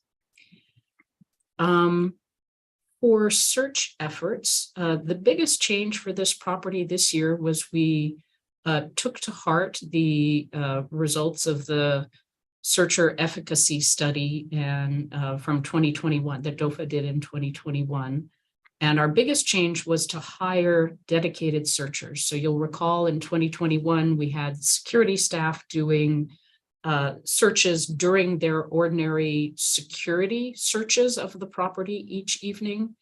This past year, we hired 6 dedicated searchers whose duties are solely to conduct the searches for down seabirds, turtles, and they also look for predators during the fledgling season. They do those searches on foot and in golf carts. They use flashlights and an infrared scope. So I think you've heard several permittees report to you this year that they intend to use infrared scopes next year. Sonesta was the first to use the infrared scope this year. We have only anecdotal reports on the effectiveness of that infrared scope. It seems to be effective in spotting predators, which is very helpful because we know where they are. We can then focus and adaptively manage that predator control activity. We cannot yet say that we've identified a downed bird through the infrared scope. It's been the visual identification of the birds that's led to the searching success that we had in identifying downed birds. I'll mention here in my next presentation for One Hotel Hanalei Bay, I actually have images of some of what is seen through the infrared scope so that you can see it yourselves. So the 6 dedicated searchers conduct search patrols twice daily. The patrols are conducted within 2 hours before sunrise at 6 to 7 a.m. and 3 to 4 hours after sunset, which complies with KSHCP requirements. And we didn't stop having everybody else do searches when we hired these 6 dedicated searchers. So the entire staff is still trained in seabird response and seabird searching, and it remains their duty to search their work areas during work hours. So last year when we were before you, we were talking about the 2021 searcher efficiency trials. It was clear that with a success rate of finding birds of 17%, that we needed to undertake some substantial changes, and we did. So this is to talk to you about what we did change between the 2021 and 2022 season. This property, you may remember from your site visit, is very heavily vegetated. So the first thing we did was really to simply remove a lot of the vegetation to make seabird searching easier. We removed ground cover and vegetation, including vegetation around the buildings and in areas where we knew seabirds had previously been found. Those were the areas where we focused on removing vegetation to facilitate being able to find the birds. Like I've already said, we hired and assigned 6 personnel for the dedicated search team to conduct the searches twice daily. We had the training by DLEC on October 11th, 2022. That was very helpful. That's something we hope to repeat in the future. So she met with us for training. And then we took the knowledge that she shared with us and we used that for additional internal training for the dedicated searchers based on what she had provided. And we also integrated her training and her recommendations into our search methods and into our protocols, including increased efforts of searching vegetated areas. As I've already mentioned, we use the infrared scope to assist searches, especially for vegetated areas under the guest rooms. We increased seabird signage in the property so that there's better awareness of, by not only staff, but also of the guests, of the possibility of seabirds being present and the fact that they should alert somebody. We'd also provided incentives to the staff responsible for the daily searches, and there are daily employee stand-up meetings at the beginning of each shift. And during those meetings, during seabird season, we emphasize the importance of down bird searches. We also reinforce that during the annual employee seabird searcher training. For the lighting and facilities, seasonal light minimization was implemented by September 1st, 2022, as described in our PIP in items 3, 6, 7, and 8. The lighting assessment was completed on September 14th by Reg David and Sonesta's engineer. The recommendations were simple because this is a property where we didn't have any lighting changes and where the property had been working since before the permit was issued on its light minimization measures. We did identify lights to turn off. Those included 3 security landscaping lights on coconut trees on the east side of the beach and 2 lights for the promenade fronting Duke's restaurant. And we had some lights that needed to be adjusted to face more downwards. There were several lights near the Duke's parking lot and near the ballroom rear access door, and that was done before seabird season started. Additional permanent light minimization measures were made, replacing light fixtures as necessary, and that will continue to be done as we move forward. For predator control, this property did have a requirement in its permit to submit an implementation plan, which included predator controls. That was submitted to the agencies on May 26, 2021. It's still pending comments and approvals. So we have moved forward with predator searches by the dedicated search team. So this is 6 personnel, dedicated searchers, 2 searches of the property daily, again, working on foot and in golf carts with flashlights and the infrared scope. The entire staff is also responsible for searching not only for birds, but predators in their work area and reporting them. And we do have a commercial pest control service that systematically monitors for predator presence throughout the year. Traps are deployed and checked. We had 3 traps daily trapping is now year-round, so it went from December 16th, 2021 to December 15th, 2022. We did have an exception of before the seabird season when we weren't required to do trapping. We did not have traps deployed during June 29th to July 5th of 2022. So over the course of that 1 year of trapping from December 2021 to December 2022, we did have a total of 1,074 trap nights. We did report our predator survey data to the agencies on January 30th. And what I thought was the preferred form, that was the form for predator reporting that Alexander and Baldwin had used for its report in 2021. After watching the August 28th meeting, I realized that's not the preferred form and additional data was needed. So we offered, and the agencies requested the raw data from our predator searches.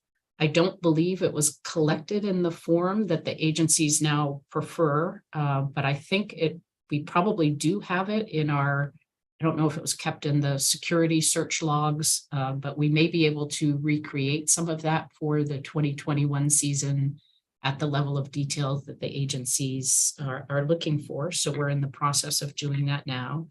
And we'll work with the agencies on more detailed reporting of predator control activities for next year. For training and outreach, all staff training was completed prior to September 15th, 2022, and within the first day of employment for any new hires during the seabird season. We did have an updated PowerPoint training that was modified at the request of the agencies to include pictures of birds hiding, so that people viewing that training would understand that the birds hide. They're not pictures of birds in the sky like we had in our PowerPoints before. DLEC came and did additional down seabird response training for KSERP on October 11th, 2022. And again, that was much appreciated and incorporated and carried out in further procedures that we use on the property.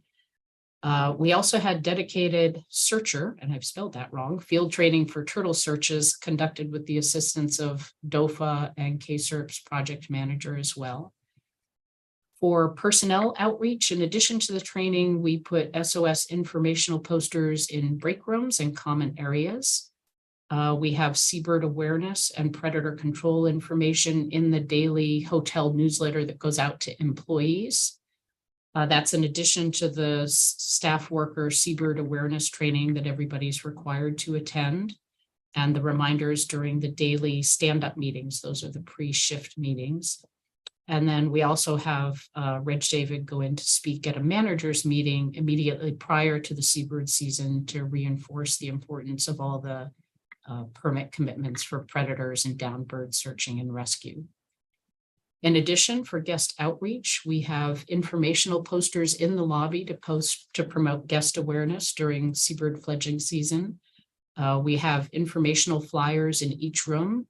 Those flyers ask the guests to keep curtains closed during the seabird season to keep the facility as dark as it can be. We did submit our annual report to Pacific Rim Conservation on January 15th, 2022, and we made our annual permit payment to NIFWIF on June 6th, 2022. So for 2023, it's clear we had the redone searcher efficacy study that was reported to you in your meeting at March 31st. And what the permit requires us to do is to identify and implement adaptive management to improve searcher efficiency with input from the agencies. So we expect we'll continue doing that. Well, we did have an improvement in our searcher efficiency from 17% in 2021, more than doubling it to 40% in 2022. We are not at the permit requirement of 50%. And we do have a goal of being able to find every bird that comes down, certainly. So I've given you an outline of what we did from 2021 to 2022, and the intent is to continue working with the agencies to continue to improve that searcher efficiency or efficacy in the coming year. So I will conclude there. If anybody has any questions, and I'm happy to jump back to other slides. Thanks, Lisa. I'd like to turn to discussion with the committee. Anyone got any questions or comments for Lisa?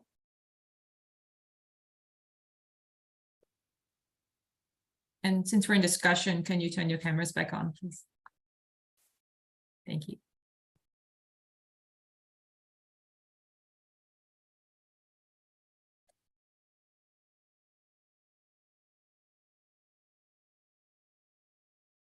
I don't see any. I just, sorry, and it's probably me missing it, but as I understand it, there were challenges with turtles and just kind of making sure that that issue was addressed. Is, if I recall, there was a pretty substantial nest or hatchlings that were all over the resort and in the pool, and what kind of has changed since then, which I imagine is the training. So let me speak to that. That happened in 2021. So it was discussed at our last meeting. And putting that in context in the, in the years and even decades before the permit was issued, there had never been a report of a turtle nest or a turtle sighting at Kalapaki Beach. So it was unexpected.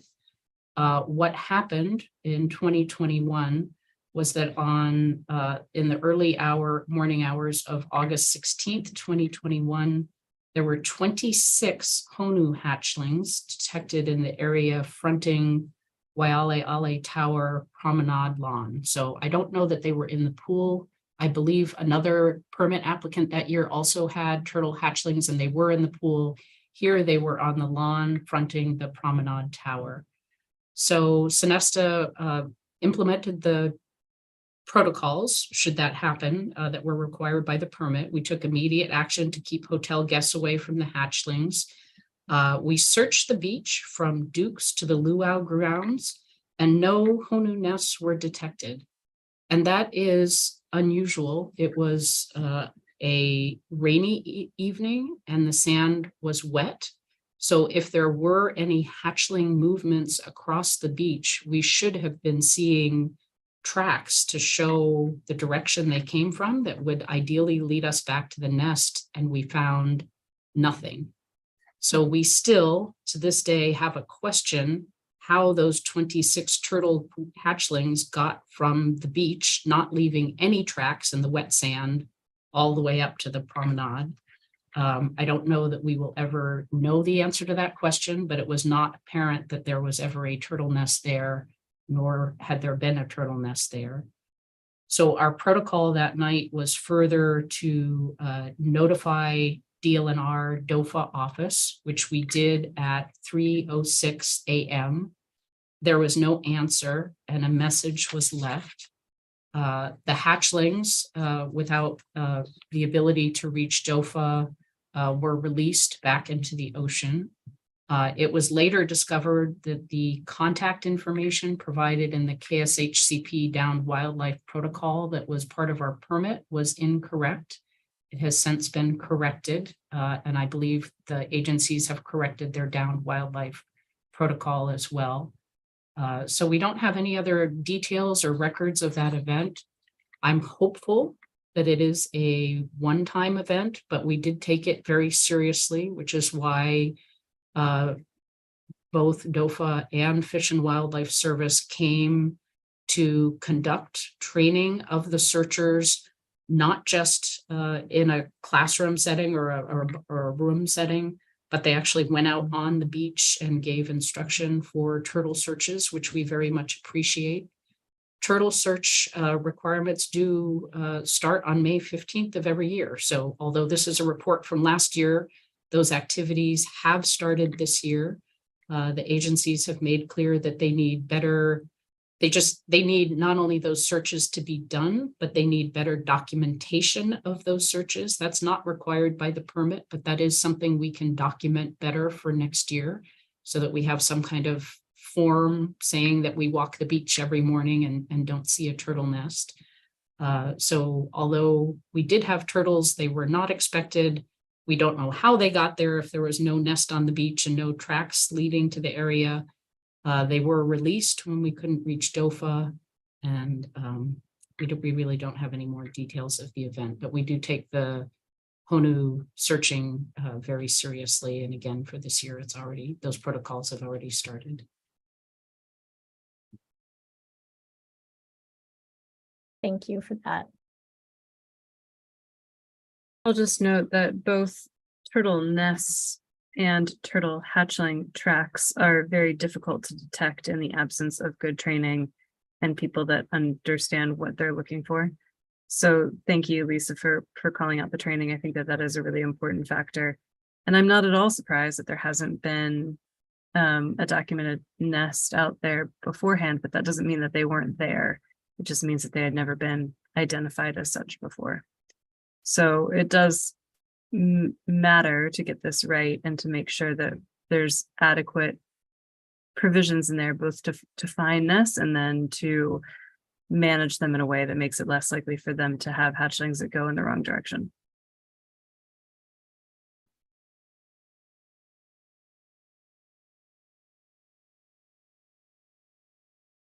I just want to note that Bob said he had to restart his computer, so hopefully he'll be able to join us shortly once he's completed that.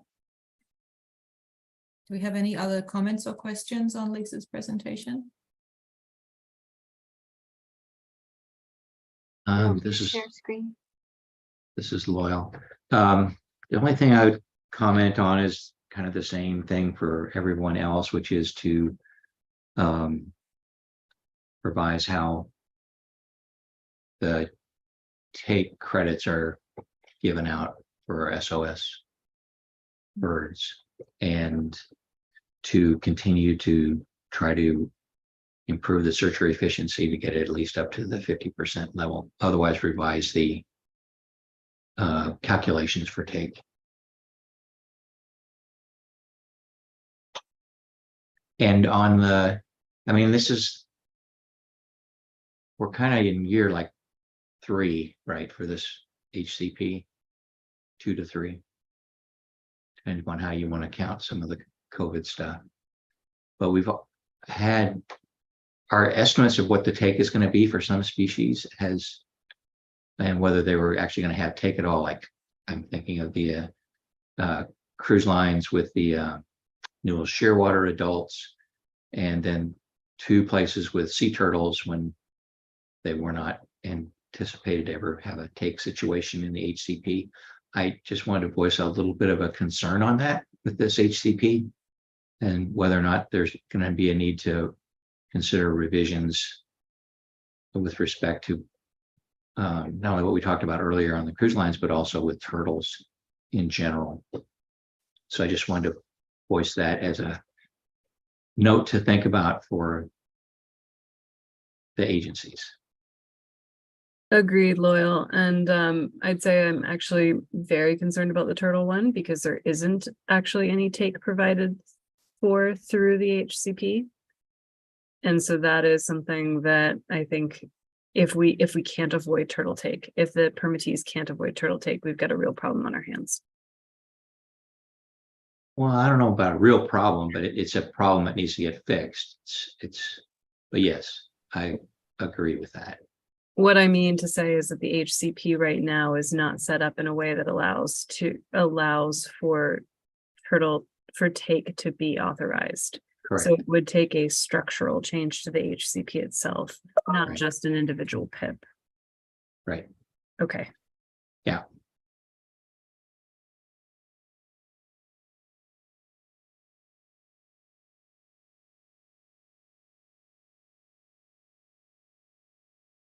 Lainey, for the record, I just want to note that Aaron Nadig just joined me in the office. Okay, thank you. Thank you. And thank you, Kate, for going to the recommendations. So I did want to speak to the first one, which was with regard to lighting. This picture was one I believe Ginny took when she was there for the turtle training, and she was concerned about some of the beachfront lighting on trees. But I think these are some of the lights that are minimized during the seabird season. We will confirm that with Sonesta. Okay. The predator control concern, we've been communicating with Sonesta as well as some other properties. I don't really know why we didn't get the information collected that we'd asked for, because I believe the first time we asked for actual survey data was in July of 2021. And I think some of it is just because the applicants didn't realize that we need logged survey data, so that we need a 0 on a date that a survey was conducted and no predators were seen, things like that. We don't have enough information to be able to make a determination of efficacy, and that's the main thing that the HCP requires. So we have been extensively communicating with all the permittees to get more standardized data collection so that the agencies can make that determination, because as we're all aware, that goes into the discovery rate. The searcher efficiency testing that has been conducted on several properties for the last 2 years is literally just telling us what the likelihood of finding a bird is if the bird is there to be found. But the predator control component is what guarantees that the bird stays on the landscape long enough to be found. And those two factors go into the discovery rate that is credited to each facility. And for Sonesta, that's 50%. So they would need to find a significant portion of the birds, and then they would have to demonstrate a low enough predator load for us to have confidence that those birds stayed on the landscape long enough to be found. So that's why we've been very particular about the data that comes in for predator control, and why we have been very vocal when we didn't get the correct information. So we are going to pull out all the stops, I think, to make sure that it occurs from now on as it needs to. And we are working with the remaining facilities on that one.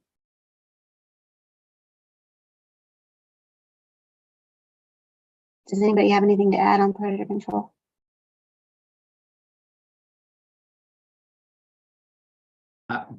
Loyal just saying, yeah, I think that we need to come up with some sort of way to deal with carcass retention, in addition to the searcher efficiency, because I don't think just going with amount of cats you trap or whatever is really very satisfying and appropriate.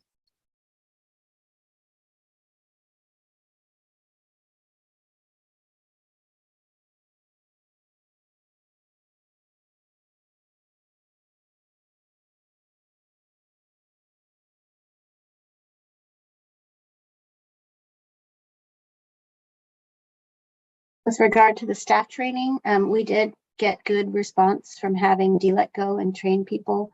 This worked really well at the Sheraton also. She walked the property with them, which hadn't occurred before, and showed them where birds are likely to be found and how they're likely to hide. And the staff found that really, really helpful. So we recommend that continue. Also, with regard to reporting, the agencies want to step in and make sure we communicate directly with the staff that will be doing the reporting, the initial reporting of downed seabirds, to make sure that it's done correctly so that we get all the notifications we need.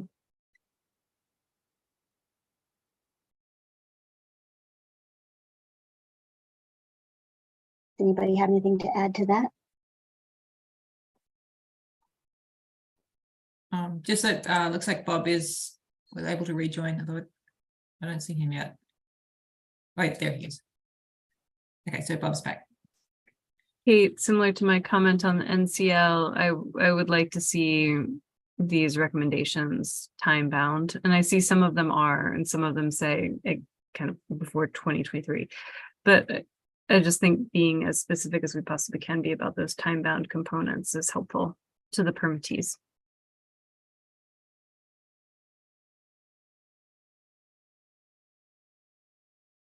Okay.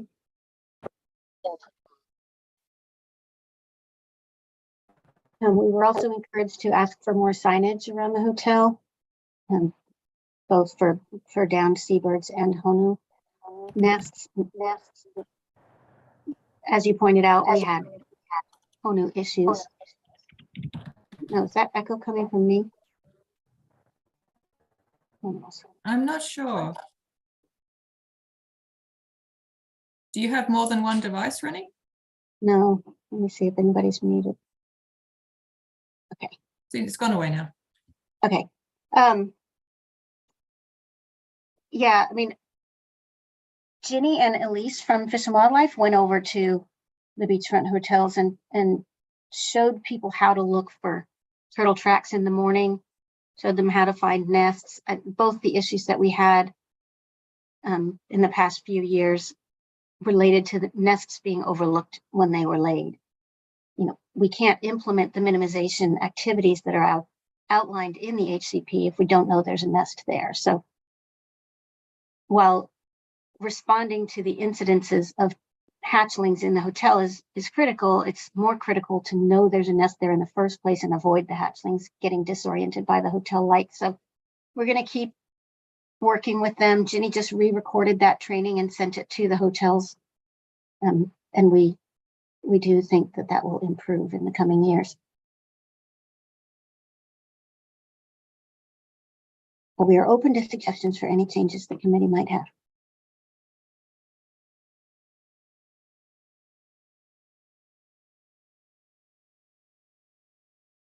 And hearing nothing, I'll move on to recovery of downed seabirds. We did, as Lisa pointed out, the searcher efficiency did improve this year. It didn't improve enough, so we are recommending that DLEC continue to work with the on-the-ground staff and train them a bit better.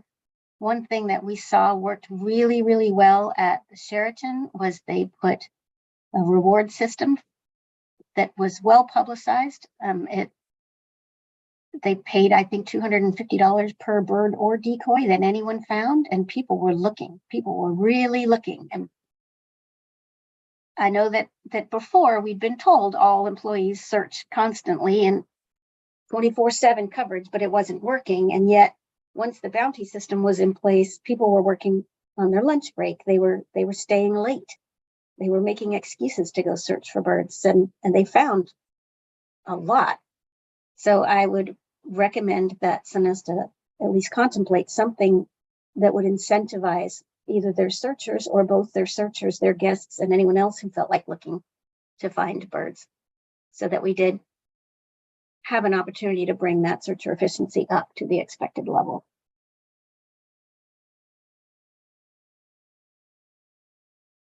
And I will open this to the committee for any additional recommendations.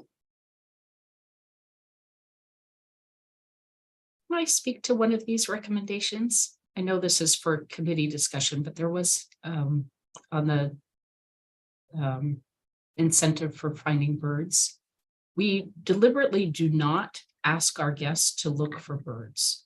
When we have guests at a resort, we ask them to be aware of birds, to call somebody if they find a bird, to do what they can to contribute to minimization, like keeping their drapes closed.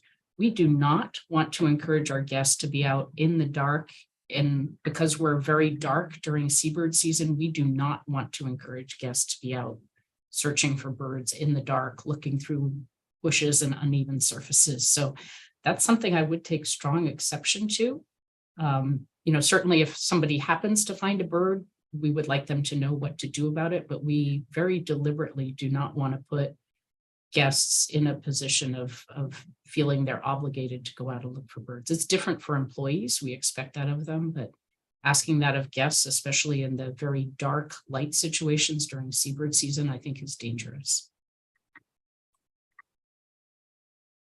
Noted. I would have to ask Sheraton. I don't know if their guests actually searched, or if, as you point out, we do expect the guests to report it, and they were more likely to report things if there was money in it for them.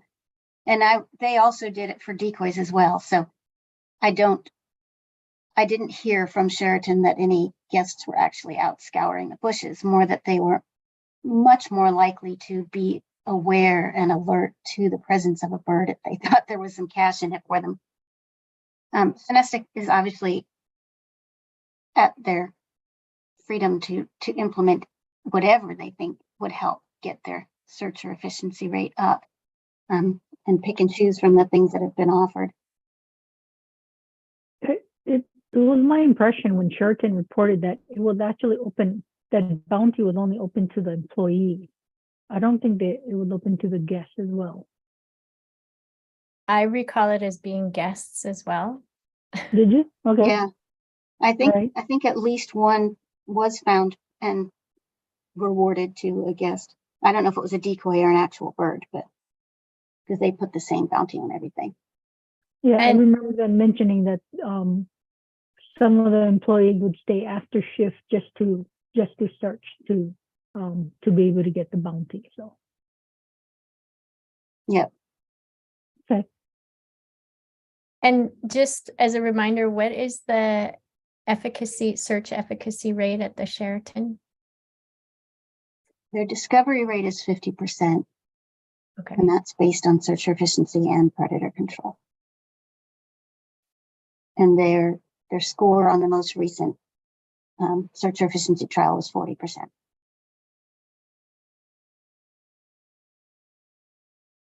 Thanks. So Lisa, you mentioned that there is an incentive for staff. What kind of incentive is it?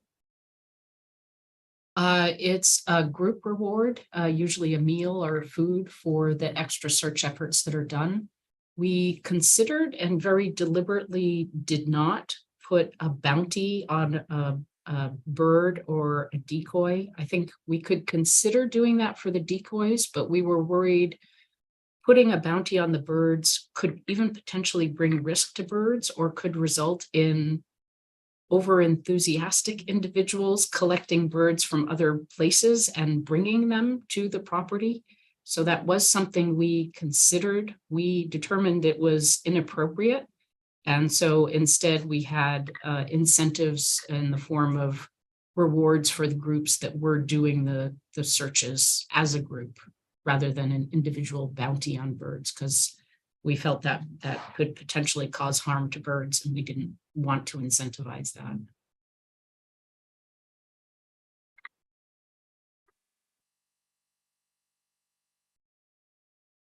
We can certainly reconsider it for next year, but I think to consider it's something that needs some discussion, I think.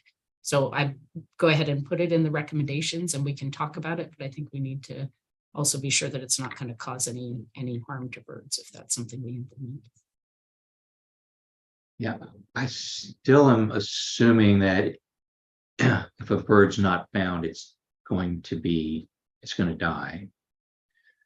So it seems like if you could find them, that's better than not, even if it's by a guest finding them. But I think it's probably more of an individual property by property decision as to what the risks might be. And it seems like it should be possible for somebody to say, no, we don't want to do that because there are certain risks, whether it's being out at nighttime or whether you think there'd be too much risk to the birds. But I would suggest everybody look at that kind of a system, but tailor it to what you may or may not need for your individual property. And I would point out that if you have an incentive program in it, and you get really good discovery rates because of that, or in association with that, if you discontinue those incentives, then your discovery rate is no longer valid.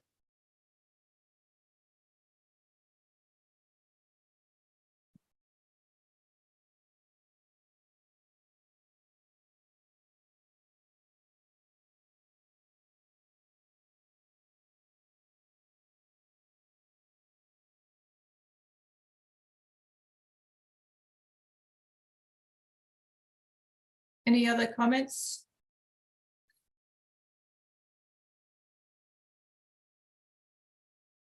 Okay, so if there's no other comments, and assuming if there's any comments from the public.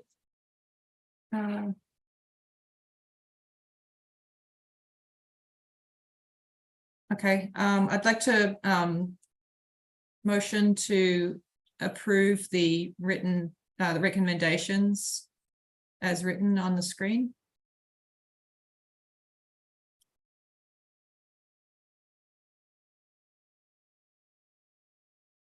Anyone? I'll second. Okay, so I'd like to move to vote. All in favor, please say yes or raise your hand. 1, 2, 3.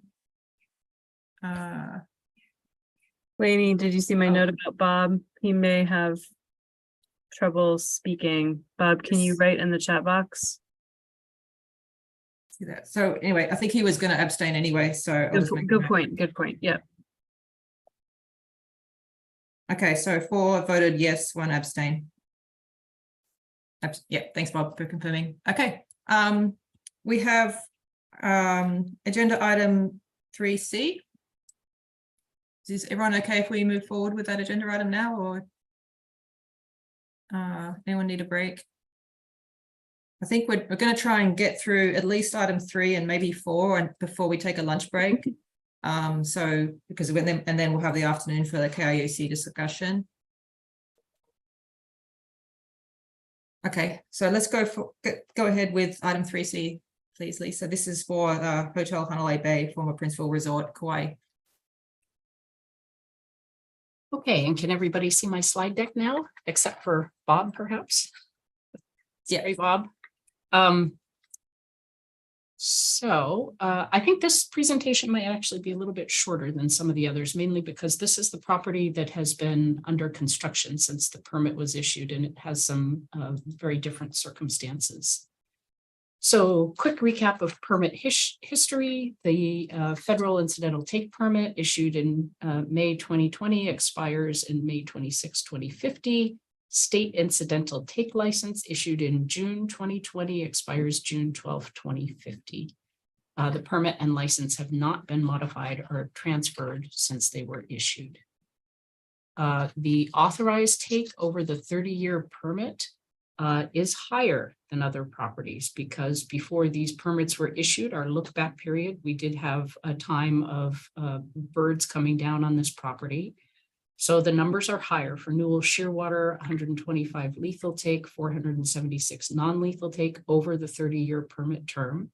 For Hawaiian Petrel, 6 lethal, 6 non-lethal over the 30-year permit term. And for Bandrop Storm Petrel, 1 lethal and 1 non-lethal take over the 30-year permit term. Our take in 2022 was 0. The property was under construction and dark as it was in 2020 and 2021. The staff did implement permit recommendations, and I'll go through those: the light minimization, the training, the searching. We did find 1 wedge-tailed shearwater, which was reported. That's one of the non-covered migratory bird treaty act species. This is the slide of take since permit issuance. It's similarly 0. So going back a slide, no take last year and no take in the previous years of the permit. And that is because the property was closed for construction on April 1st, 2020, just before the permit was issued. Since then, construction has only happened during daytime and daylight hours, typically 7 a.m. to 3 p.m. For these initial years of the permit, including last year, there was no nighttime construction. There was limited KSHCP compliant lighting for safety. So in the parking lot, 50% of the parking lot lights were on. There is safety lighting at the loading dock of the property, and there is a single light on the beach access walkway, not visible to any turtle hatchlings from the beach. The property, because it was closed for construction in 2022, did not have any guest rooms. Therefore, it did not have guests. Therefore, there was no guest outreach in 2022. And in terms of personnel updates, Moki Okami, whose name you'll remember from my Sonesta presentation, left that property to join One Hotel Hanalei and became the Director of Loss Prevention, replacing Sean Cahoon, whose name you may remember from previous years. Moki brought 25 years of security experience to One Hotel Hanalei when he joined them. And he's been responsible for KSHCP compliance, albeit for another property since the permit was issued. So he is very knowledgeable about permit requirements. There was a lighting audit conducted in September 14th by Reg David and Moki Okami, the Director of Loss Prevention. It confirmed the implementation of KSHCP required light minimization measures, meaning everything angled downward, fully shielded, fully cut off fixtures. That was very simple because we only had 50% parking lot lights, the safety lighting at the dock, and the single light on the pathway to the beach. They also verified during that lighting assessment that there were no lights visible from the beach, that signage was in place, and that predator control measures were in place. So Dilek Sahin of KSRC also wanted to come visit the property during the evening.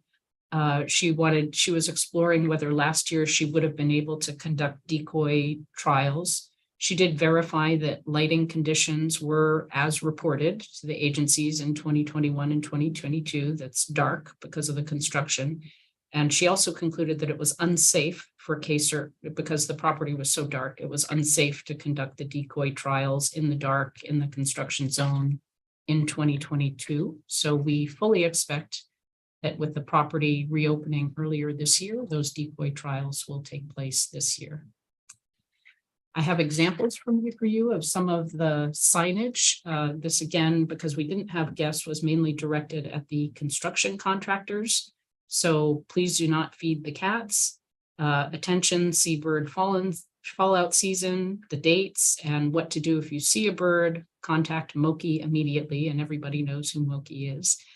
And in addition, each of the construction contractors underwent seabird awareness training. And so on the lower right is the decal that they're given to wear on their hard hats when they completed that training. Search efforts, realizing the discussion that evolved from the decoy trials in 2021.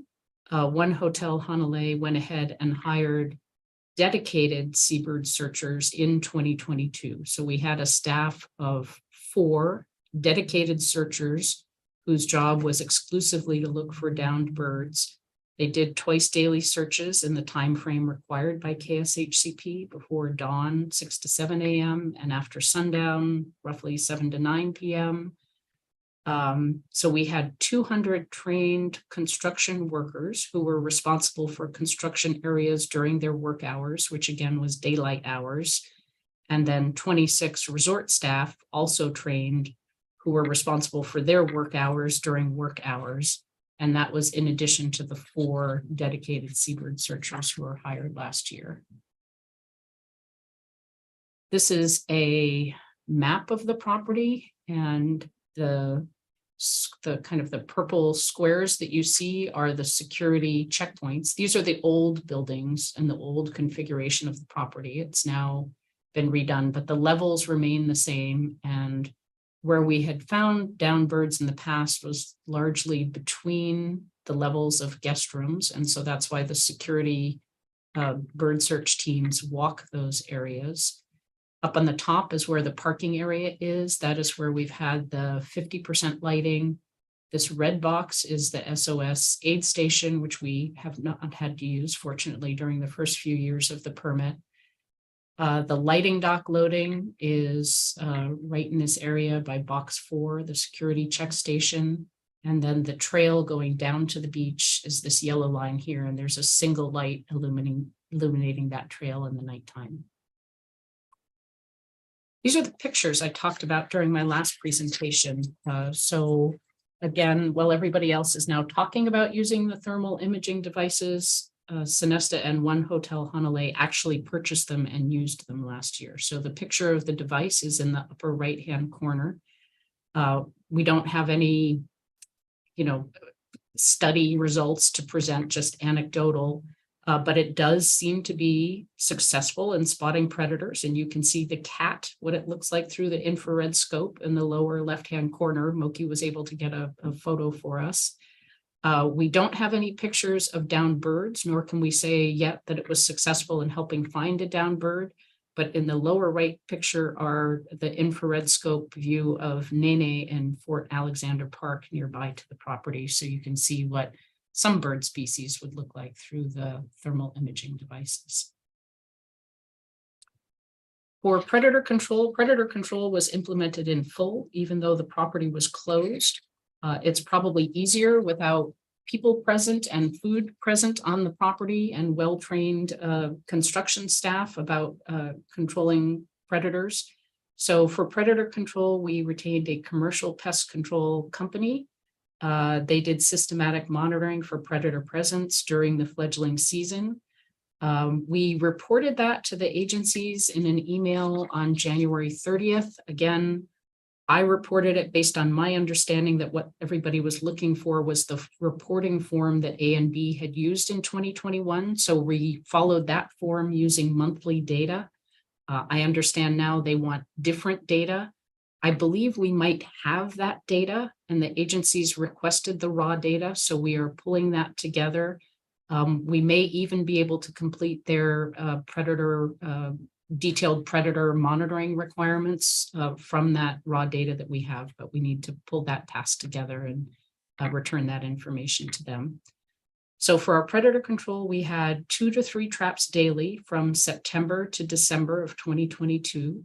That meant 119 trap nights. We used adaptive management to determine the trap locations. So the seabird searchers, the 4 dedicated searchers, were also searching for predators, recording those predators when they were observed, and the information was reported also from construction contractors and resort staff when they observed predators. That would go to the commercial pest control company that would use that information to relocate and refocus trapping efforts as appropriate. For this property, our predator control plan was submitted to the agencies on May 26, 2021.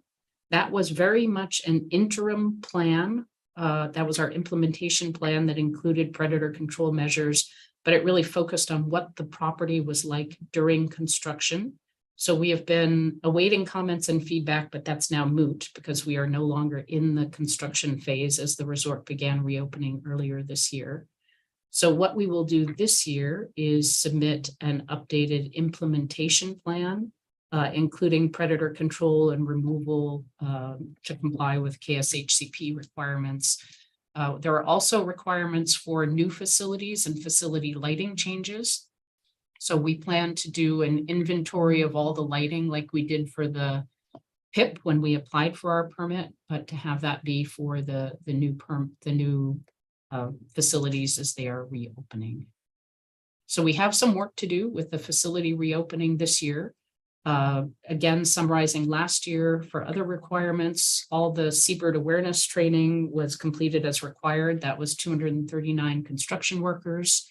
And for Lisa, yes, we do have the dates of the training for, how many people attended what group on what day. We have copies of the PowerPoint presentation should anybody want to look at them.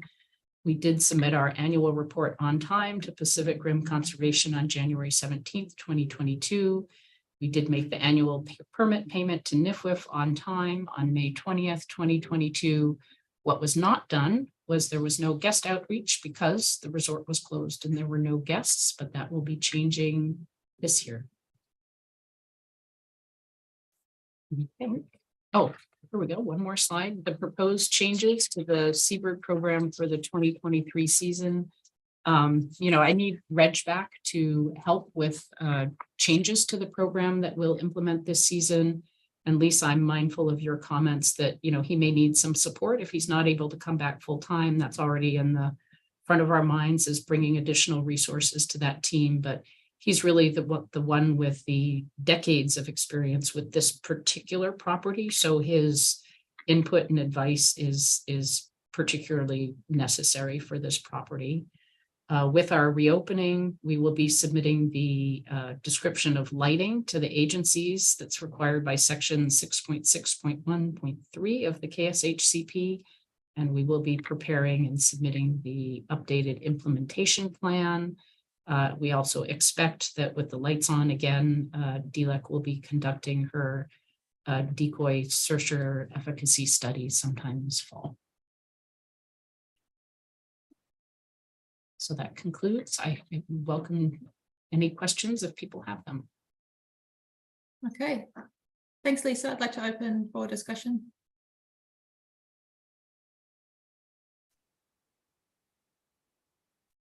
This is Loyal. I have a general question that I hope my fellow ESRC folks will remember, since I can't remember the details. But when Lisa showed the time of the day for the searches at the hotel complex, didn't we have somebody talking to us about better times than what some people were using as to when to do those searches. When we were talking about that earlier, maybe a month or two ago, when we were talking about the first group of folks that went through, had their PIPs. So does anyone remember the exact specifics on that? I thought there were some times like doing them before dawn versus after dawn. I think it's in the permit. Supposed to be about 3 or 4 hours after sunset for the first search and within an hour prior to sunrise for the final search. So Lisa Bale were you guys doing your searches during those timeframes? Thought there were some that were like after sunrise, is what it said. My Or sunset. Yeah. So my understanding is that we were doing them in the times required by the permit. And if we need to modify that again for the coming year, we can. For this property, it was really dark last year, so I don't Right. I don't think it makes that much of a difference with all the lights out, but yeah, my understanding was that we turned to the permit for the times that we should be doing our searches. So if that's now being modified, we need to be clear in our communications about that. I bring that up because when you showed it, Lisa, I thought some of them were after sunrise. Maybe I just didn't read that right. My slide said before dawn. Before dawn. Before dawn, yeah. It said Okay. 6 to 7, I thought. Yeah. I thought it Maybe- said, Yeah, maybe what we can do is put our search times in our implementation plan when we submit it. I think they're also in our last implementation plan as well.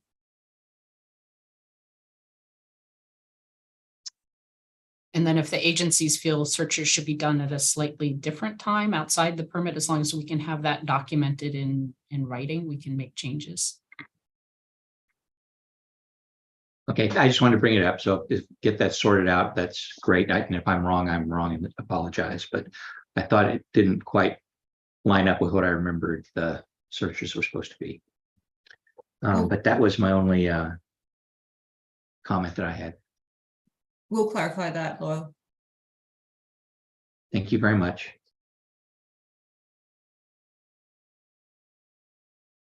Lisa, is that so you said that the resort is open now?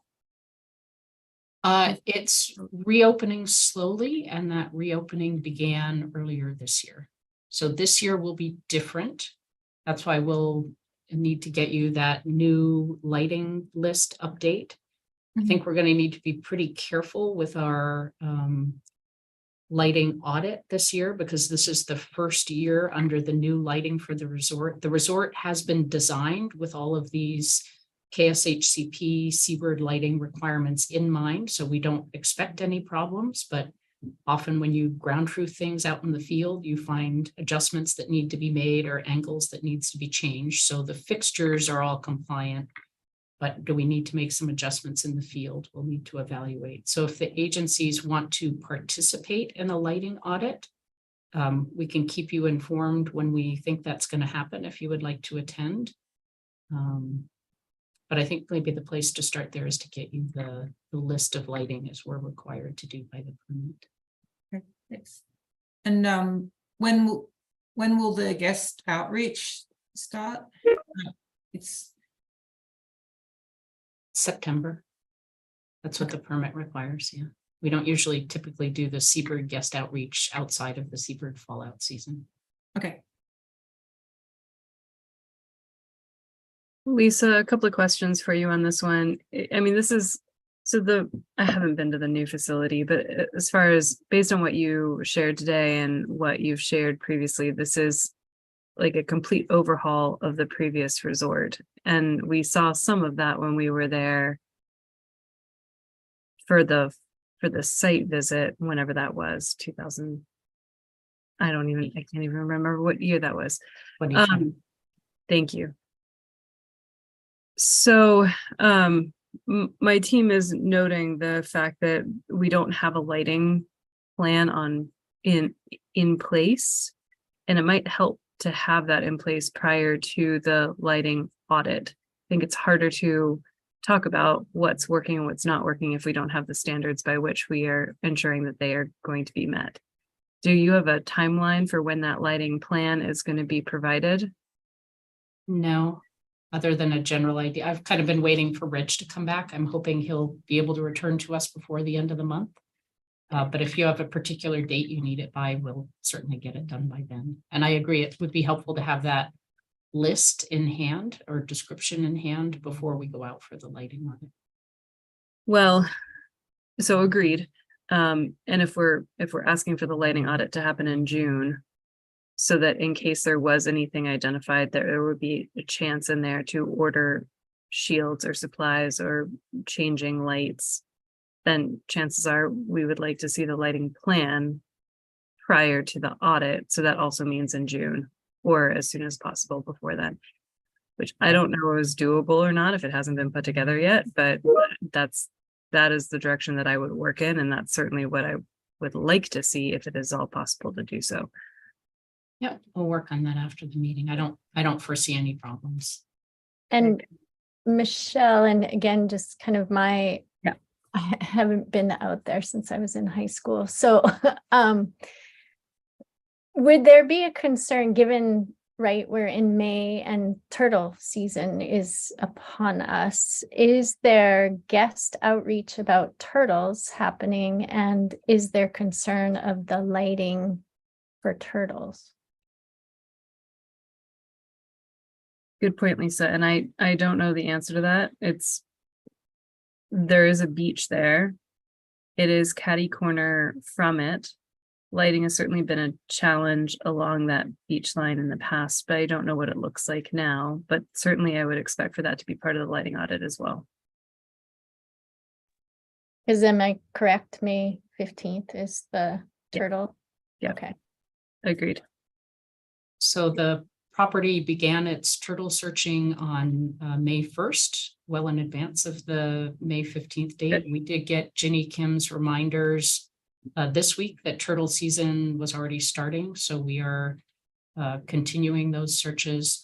This beach, again, has a history of never having any turtle nests on it, so it is not expected. This beach is also more groomed than Kalapaki Beach at Sonesta. So we do have staff that actually go out and rake the beach every morning. So it might be more with that level of attention to the beach area, turtle nests might be more noticeable. And so our folks were trained last year by the agencies which came out and did the training. So Moki was with Sonesta when the agencies came and did the turtle training last year. He has carried that knowledge with him to One Hotel Hanalei Bay. They began implementing all of the 2023 requirements even before we hit May 15th. So I think we're in good shape in terms of searching. And again, nothing is expected. This is a beach where we didn't have turtles before. I think the turtle situations that we saw were because these beaches were really unused during the pandemic. So beaches that had hundreds or thousands of cruise ship passengers each day in the Nuwili Wili area did not have that level of visitors during the pandemic. And so it was a very different situation during those years. This beach has never had turtles, and we have a knowledgeable staff person who's trained and in charge of turtle protocols and has already begun them this year, even in advance of turtle season. Okay. Lisa, again, I would just hesitate to say that just because there hasn't been turtles there in the past doesn't mean that there actually wasn't, nor that there won't be in the future. It's great to hear, though, that Moki has brought that training from last year forward. And I know that the staff provided the recording of the training from Elise and Ginny in their email as a reminder about turtle season. I would encourage the team, even if they've been trained in the past, to review that training again. And if there would be value added by having Elise or Ginny or others come on site and look at that beach specifically with the people that are out there grooming it, I'm happy to help make that happen. Yeah, that's a good idea. I know Moki has already watched the video because he commented it was really helpful the day he received it. So he's on top of that. Okay. And maybe what we can do, I don't know if the teams that the agencies would send for the lighting audit would be the same as the turtle training teams, but if there's any overlap there, maybe we can schedule, you know, a day and an evening back to back. So we do turtle training during the day and an evening of lighting audit or something like that. That would be great. We can keep can do that. talking about it. Yep. Thank you. The other comment that I had is that I know that this is the property that has the 90% discovery rate.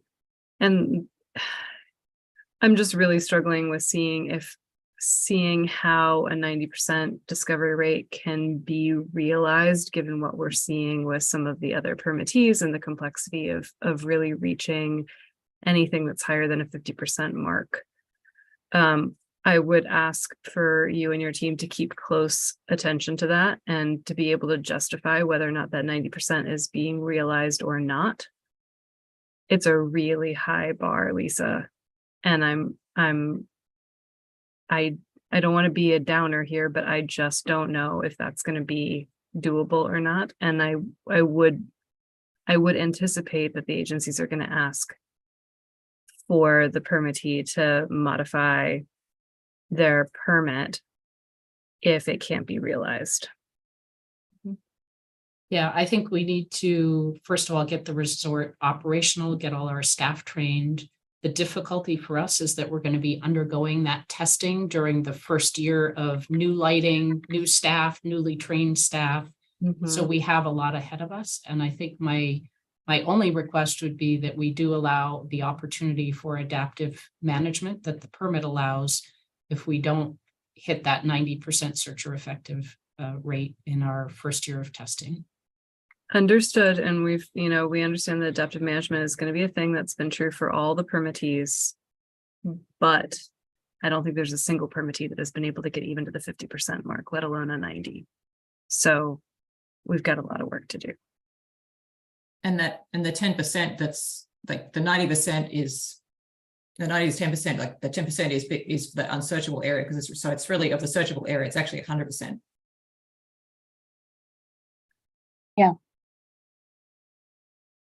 Yeah, it just seems like an incredibly high bar. Yeah. Either way, an unrealistically high bar given the complexity of that site. So, And one thing that I did want to point out, just because we're talking about the unrealistic searcher efficiency and whether they can meet that, even if it's proven that they can't meet that and they drop their searcher efficiency, we also haven't really been able to analyze the effective almost minimization that they might have in it based on the new lighting. So it's possible that they could be allocated a lower searcher efficiency rate and still be within the take that is currently authorized. Because we don't, they may see less attractiveness to the facility in general based on the new lighting. And that's why the lighting audit is so important too, because we're looking for that combination of factors. That makes sense. Thank you, Kate. And I would chime in that this again would be a good place to consider doing a canine search to make sure that you're in the ballpark as far as take goes.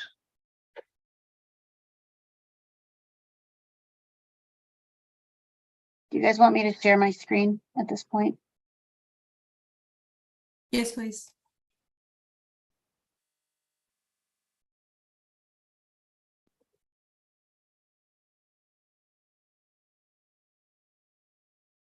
So I did want to point out that the agencies essentially consider this a new property. And so we would shortly be doing a new site visit to see what's changed. And in addition to the lighting audit and any recommendations for minimization.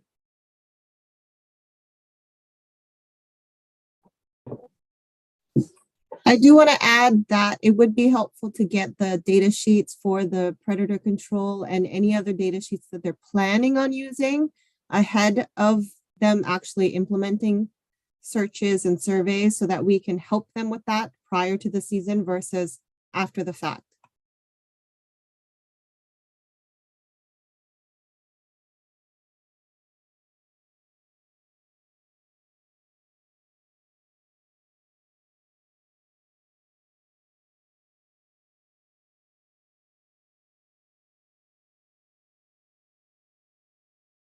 Yeah, I think we're gonna have to set a pretty ambitious schedule of getting a lot of communication and visits done between now and the end of summer.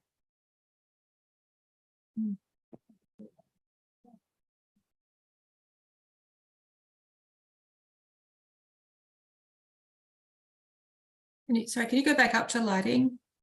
Yeah. There was some, do you want to add the recommendations from Michelle about the timing of the lighting audit and the lighting inventory? Michelle, could you restate it so I can capture it? I think if we wanted the lighting audit to happen no later than the end of June, so that there would be time for adaptive management if anything was identified in that audit, then we would want the lighting plan sometime in advance of that.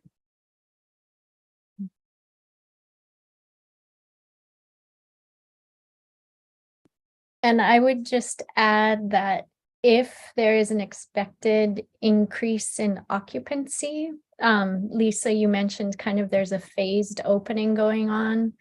And if this June audit, they only have 50% of the rooms available, but come December, they expect 100%. I think that is going to be a shift in lighting use, I would imagine, over that time frame. Yeah, we're responding to that. We may well have changes over the season. I'm not sure what the duration is of that phased opening. So yeah, I think we can work together to figure out when to get you the lighting inventory, whether changes are going to happen during the season, figuring out a date for scheduling the lighting audit, all of those things we can work together on.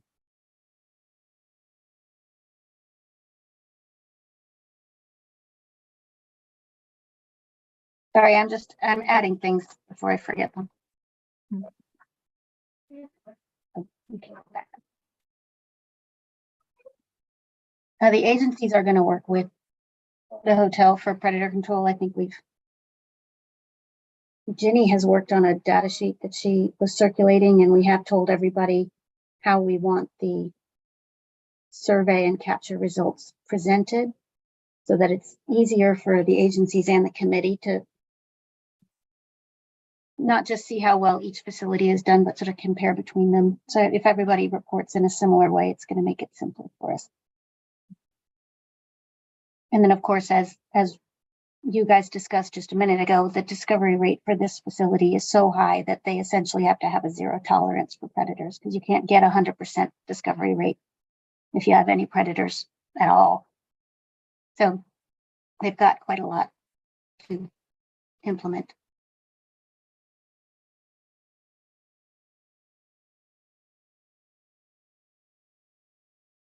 We didn't have any recommendations specific to staff training yet, because as we pointed out, it's essentially a new facility, so we haven't seen what they intend to do.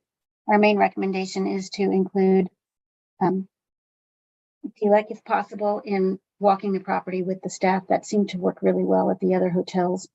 I don't know if their current training is online or if it's just a PowerPoint, but walking the property and talking to the searchers about where birds like to hide, how they behave once they're downed, that was very useful at the other facility. So we would like to repeat that at this one.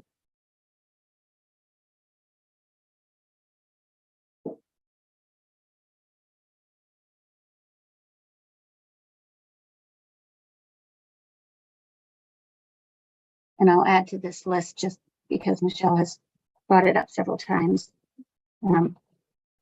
that we need to know when to expect the materials that we're going to be getting for review. We'll make these time bound. Thank you, Kate.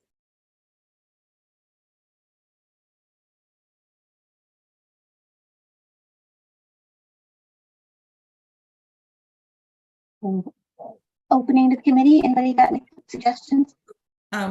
There was a recommendation from Loyal, maybe under recovery of down seabirds, to check on the the search times. Make sure they're in compliance for the yeah.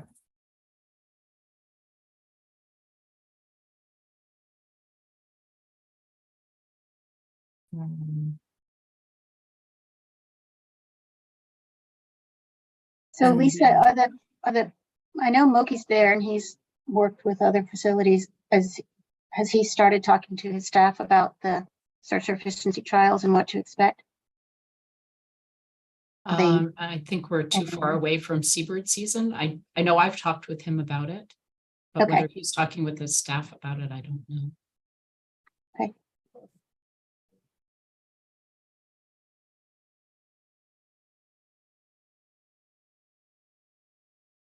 Okay. Any other comments from the committee?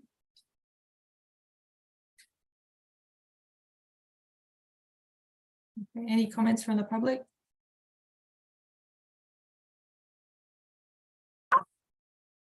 Myrna stepped out, but she said there was no public comment. Thanks, Kinsley. Okay, if there's, just want to make sure there's no other additions to this list, then I'd like to make a motion to approve this this list of recommended actions. I'll second. Thank you, Lisa. Can we take a vote? All in favor, please say aye. Raise your hand. 1, 2, 3, 4. And okay, so 4 voted yes, 1 abstain. I'm assuming. Thank you. So motion is passed to approve the recommendations. So to approve the list of recommended changes, I should say. Thank you, everyone. Thank you, Lisa. Thank you. So I think that completes my agenda items, and I will excuse myself from the meeting at this point unless there's other KSHCP discussion. No, I think that's it. Okay. Thank you very much. Thank you. And again, my apologies for having to reschedule. I know how difficult that was on you. I appreciate the opportunity to be able to talk through everything. Thanks, Lisa. Yeah. Thank you, Lisa. Good to see Bye you. now. Bye. Okay, so it's 11:54 now. There's 2 more agenda items. I wanted to see if the committee would like to take a break now for lunch, or else we could try to squeeze in item 4, which is the nomination of ESRC chair and vice chair, which might be pretty quick. We'll see how people feel. We'll need to, I want to take a half-hour lunch break and then go to item 5. Is everyone okay with going ahead with item 4? I am okay with going ahead with item 4, and I think it will be pretty quick. Lainey, were you able to get any thoughts from Kavika or Melissa prior to, since they're not here? Hey, can you speak to that? Nope, I know we have quorum to vote at this point, so we can go with whatever people want. Sounds good. Okay. So yeah, we had a request to vote on the positions of chair and vice chair. We discussed it in the last meeting, I believe. We talked a little bit about the roles of the chair and the vice chair, but I feel like that would need to be further discussed. Like once those positions are appointed, there might need to be further discussion of the role of those positions amongst those 2 people. And Linda, I'm assuming that's okay, given that it's the discussing the role of the positions themselves and not board business itself. Yeah, that should be fine. Okay, thank you. I don't know if the committee members have any thoughts on, because I don't think to this point we've had a vice chair, so I'm myself, I'm a little unsure about the difference in the role of those 2 positions, and that's why I thought, you know, we would need to further clarify. If we want to discuss that now, we could, but we could also let those 2 people, once they're appointed, work that out amongst themselves. So there's those 2 options. I just wanted to open it up to see how everyone felt about that. I feel like to myself, I feel like it'd be more productive if those two people work on that offline. But if anyone has any input or wants to discuss it now, happy to hear your thoughts. I'll reiterate the comment that I made during the last meeting. I do think that it's absolutely essential that the DOFA representatives sit as either the chair or maybe the vice chair, depending on the allocation of duties. I think separating out DOFA from that role creates further complications in the role of ESRC and the direction of staff, and I would prefer not to see that happen. So I am uncomfortable voting for anything that would remove DOFA from either the chair or maybe the vice chair role.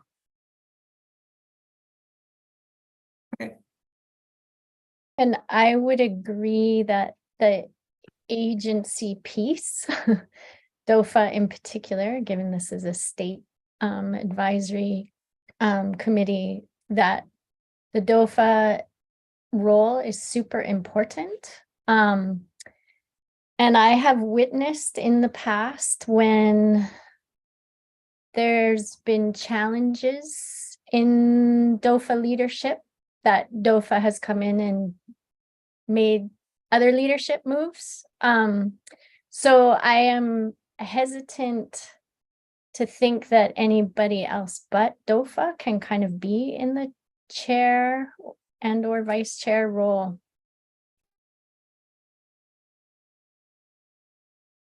I think you could have DOFA in chair and somebody else in the vice chair.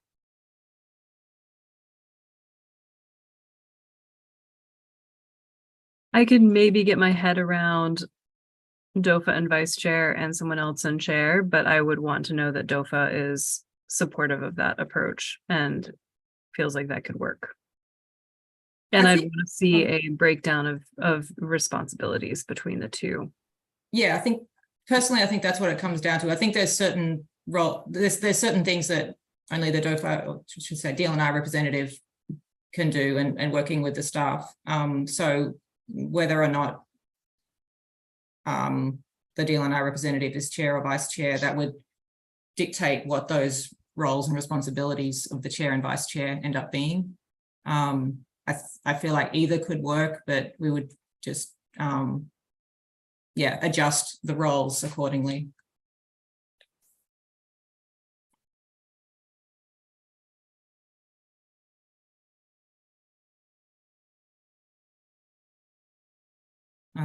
Any other comments? Or So Loyal is cycling off at some point. Mhm. I want to be clear that I feel like I cannot serve as either chair or vice chair because of my role in an agency. And it would be inappropriate for me to do so. Okay.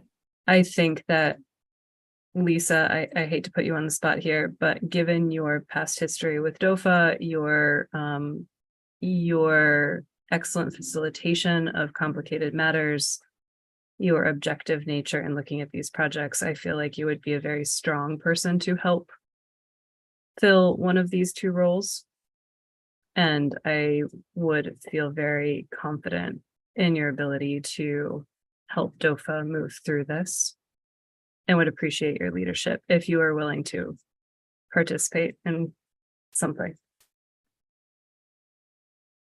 I think I'm willing to help, but I would say that I will need a lot of infrastructure support. And Linda, would there be the ability to talk with you, say outside of meetings, to make sure Robert's rules are being followed properly? Recognizing that we are advisory, but there are certain, I think, things that get voted on that if we're expected to be following Robert's rules, that we want to be sure we're compliant with that, and sunshine, of course. So none of the boards or commissions are required to strictly follow Robert's rules. It is good guidance just procedurally, but nobody does that strictly. I would also note that I am not going to be ESRC's deputy AG going forward. I am here for a couple of matters, but that your regular AG would be probably either Cindy Young, Miranda Steed, Danica Sorensen, somebody from the land division. I switched out to a different division. So I'm here for the KSHCP and the KIUC matters, but other than that, my role is limited. But they have people who, you know, will be here, deputies AG to assist you and who will help guide you. Linda, to your knowledge, is there anything that would preclude an AG from providing guidance outside of the actual ESRC members to someone that was serving in either the chair or the vice chair role? No, that because as a member of the ESRC, you're considered, you know, a member of the board, and we would advise the board both in the meetings and outside as needed. Thank you. So actually, two things. Eventually I'm gonna have to go back and ask us something about what we discussed in item 3, but I'm gonna do that after we take care of item 4. I think it would be good to go ahead and, I guess, do we nominate? Is this like a nomination time when we're talking about stuff? Like, yeah. I would suggest nominating the, you know, Lainey, the DOFA rep, to be the chair for the reasons that we've already talked about. And for vice chair, I think we should, you know, look at somebody else. I mean, Lisa would be good. Kavika would be good. You know, someone who's got a little bit of separation from DOFA, where they can bring in different perspectives and different histories to work with the chair to kind of get things, make sure that we understand where all the information that we can bring to bear on a particular topic can come from, and to get that information. So that's kind of what I would be thinking would be good. But Kavika is not here, so I can't really advocate for him too much. But I will point out right now, and this is why I think I need to go back to have something on item 3, was I thought you were going to read Kavika's comments. Yeah, he didn't have any comments on that agenda item. Okay, all right, good. Just want to make sure Yes, on that. So that's just a great. reminder, he does have a comment for the next after lunch. Yes. Okay, good. Yeah, I wasn't sure whether that covered both of those, but that's good. So yeah, so my thoughts are, it would be good to have a vice chair, just to kind of have that team have as much experience as possible in different areas to come together and bring forth a good product for the ESRC. Okay. And I just wanted to point out for the record, Bob in the chat noted the lead USGS rep to ESRC may be changing the coming year. So at the present time, Bob shouldn't be considered for one of these roles. What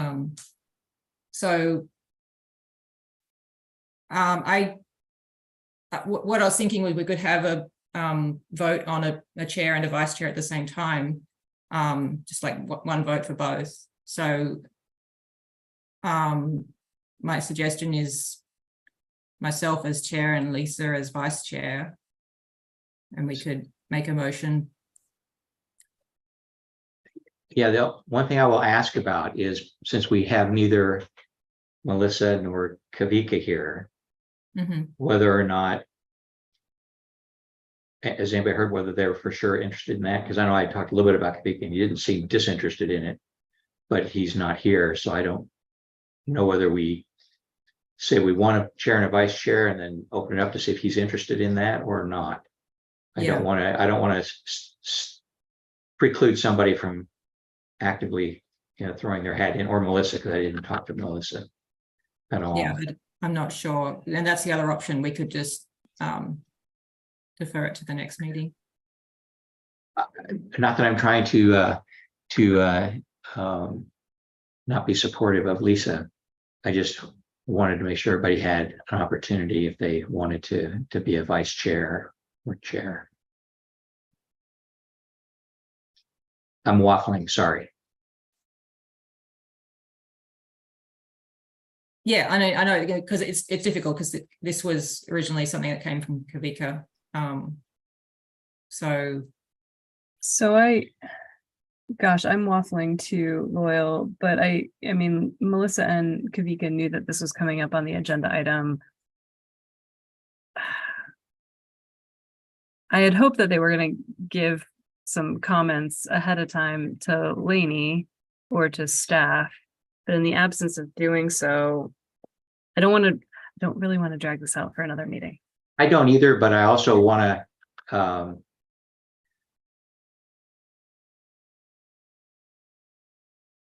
us to make sure that everybody feels like they've been treated Included, yeah. appropriately and included. So that seems less important than necessarily making it today, other than saying that I would think we should say that as a minimum, we want to have a chair and a vice chair and open it up for nominations and do an actual vote on it. It could be that neither one of them want to do it, but it could also be, because when I talked to Kavika, he was, I wouldn't say real interested, but it's a possibility he might want to consider being vice chair, not chair for sure. Okay. For sure. I guess I would say that at this point, I would formally nominate Lainey as the DOFA rep as chair and Lisa as someone that has a strong history in ESRC and understanding of the issues. Yeah, for sure. And an understanding of the complexity of the scope of DOFA's role, and has a strong science background as well as vice chair. And that would be my nomination. Whether we choose to vote on it today or not, I leave up to Lainey and the committee as a whole, but that would be my formal nomination. Okay. And I will do a second nomination for Lainey for chair. And I will nominate Kavika, but I don't know whether he would accept that.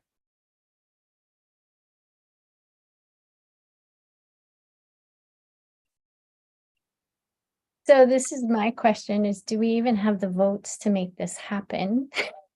Because if we're nominated, do we vote on ourselves? And we know that USGS won't vote. So we basically have 2 people to vote. Is that correct, Linda?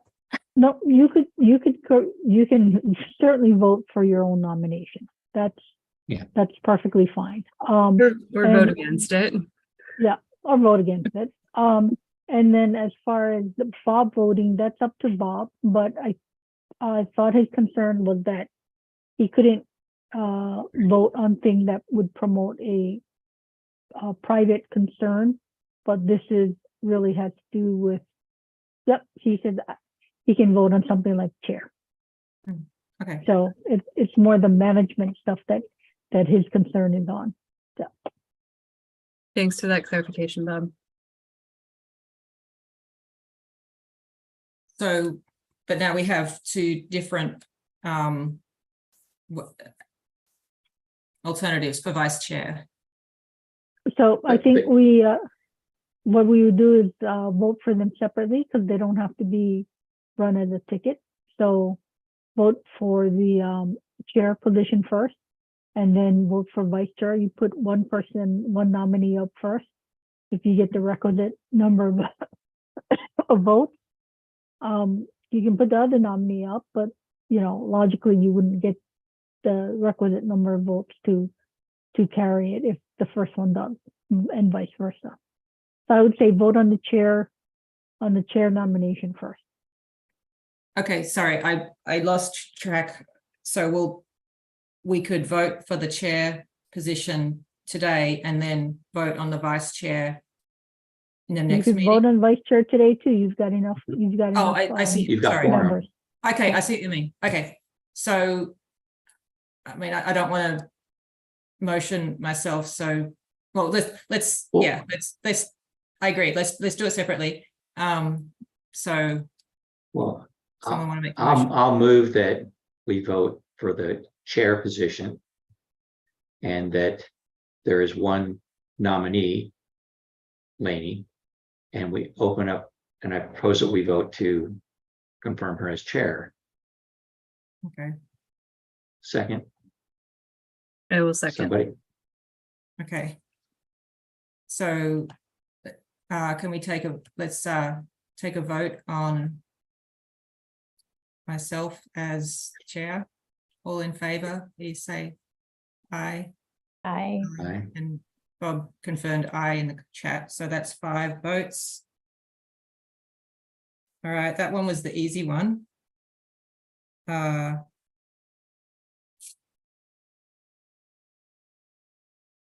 Let's go to the vice chair. Yep, go to the vice chair. Let's do another motion for the vice chair. I guess either Loyal or somebody else can start off with whoever their nominee is. well, I started last time, so I'll let Michelle do the other one.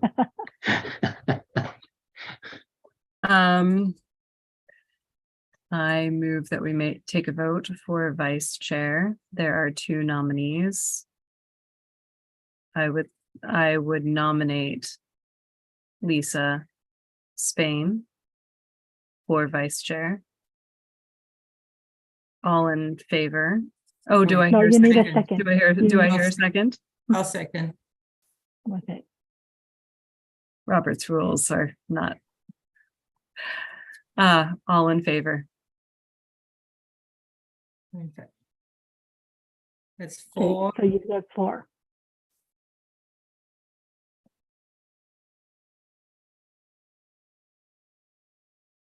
Loyal, are Okay, you? and I will nominate Kavika Okay. for vice chair and motion that we take a vote on that. Someone want to second that motion? Since we all voted for Lisa, I'm not sure. How do Well, we- let's second that motion and let's put it up.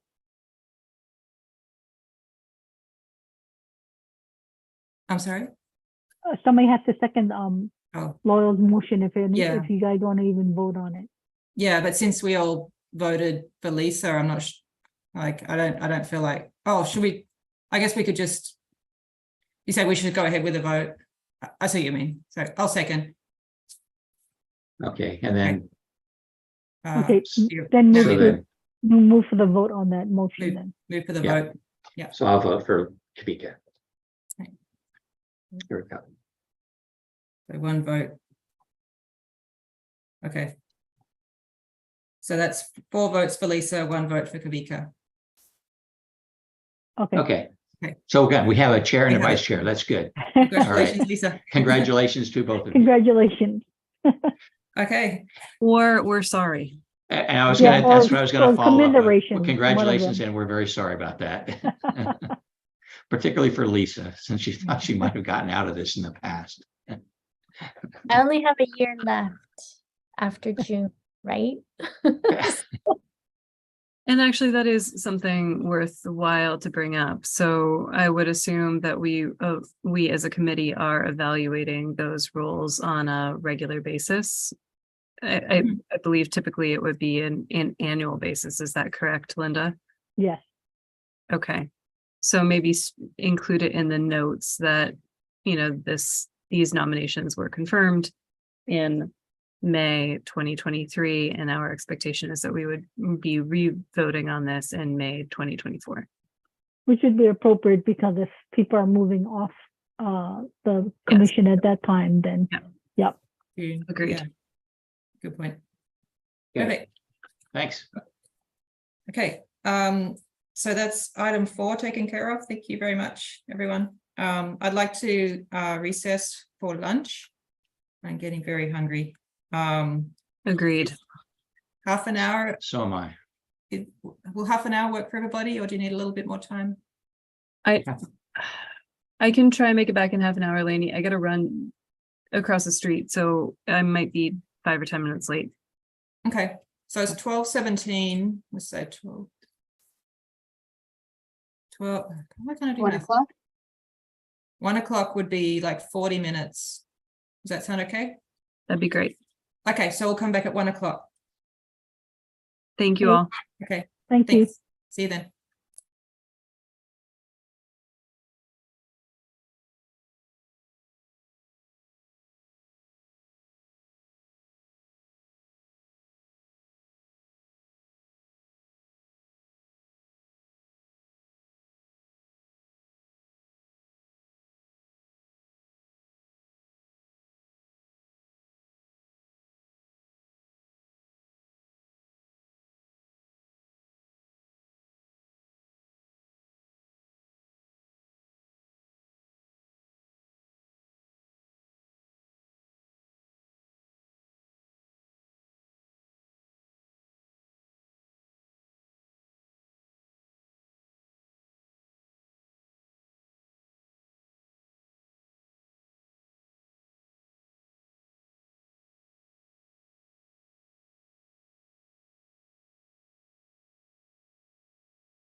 Mm.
Okay, can the committee members turn on your cameras?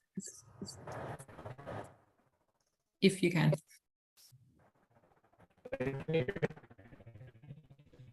We can hear you, Bob, but it's really broken up.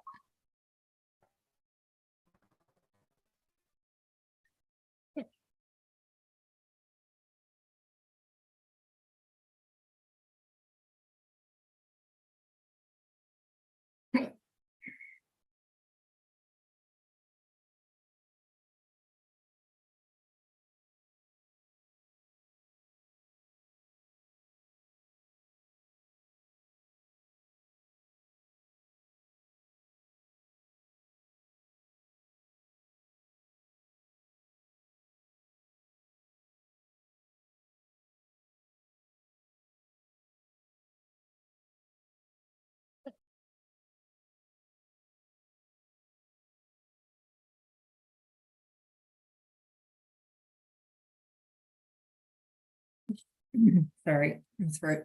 Michelle or Loyal, are you there?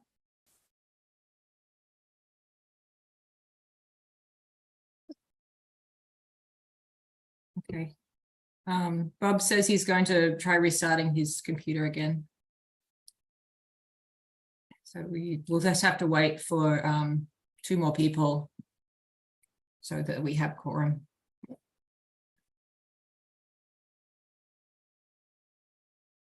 Michelle mentioned she was going to be a little late, I think. Okay.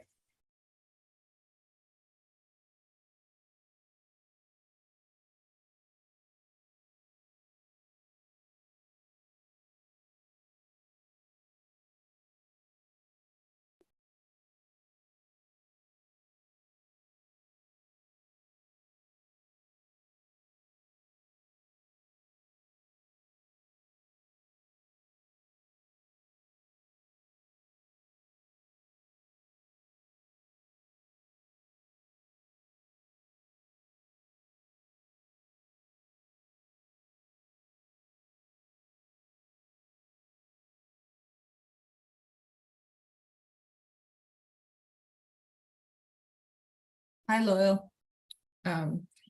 We've got 3 members. We just need to wait for 1 more. Okay. Bob's still having computer issues, and Michelle said she was going to be a little late. So we'll have to wait for 1 of them to come back before we can restart. Yep, sure. Sounds good. Thanks.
Hi, so Bob just rejoined. Bob, can you, I'm not sure if you're able to turn on your camera, but can you hear us okay?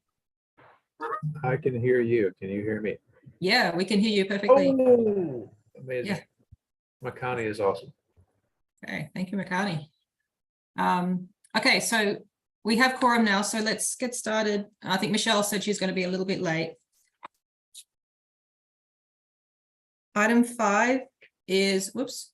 So item 5 is to discuss the KRUC draft HCP chapters 4, 5, and 6 and collect committee comments, questions, and feedback. And then KRUC will provide responses in future meetings. We do have Dawn Huff and David Zippen here. Oops, and Tori Edel, who just joined.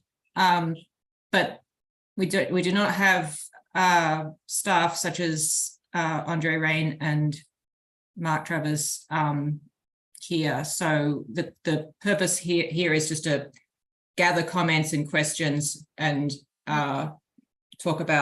just discuss items for future meetings. We do have Dawn Huff and David Zippen here. Oops. Oh, And can you mute your YouTube? Thank you.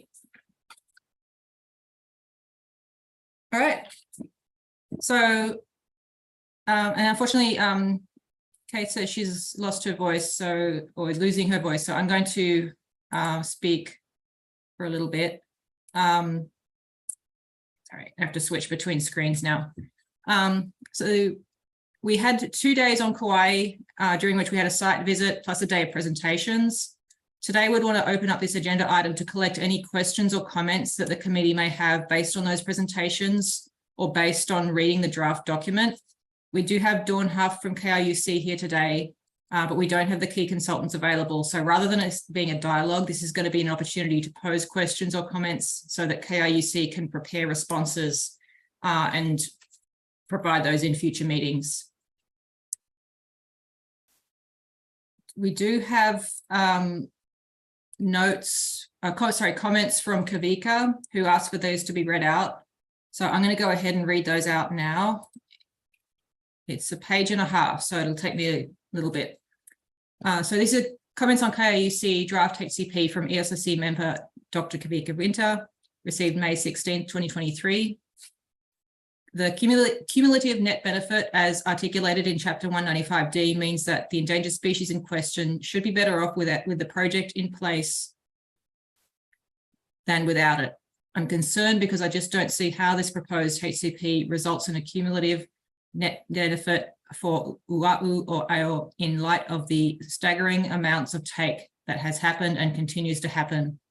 The best scientific knowledge that we have indicates that the applicant is responsible for the take of many thousands of endangered seabirds since KRUC made the decision to not put their power lines underground when they rebuilt their electrical infrastructure after Hurricane Iniki in 1992.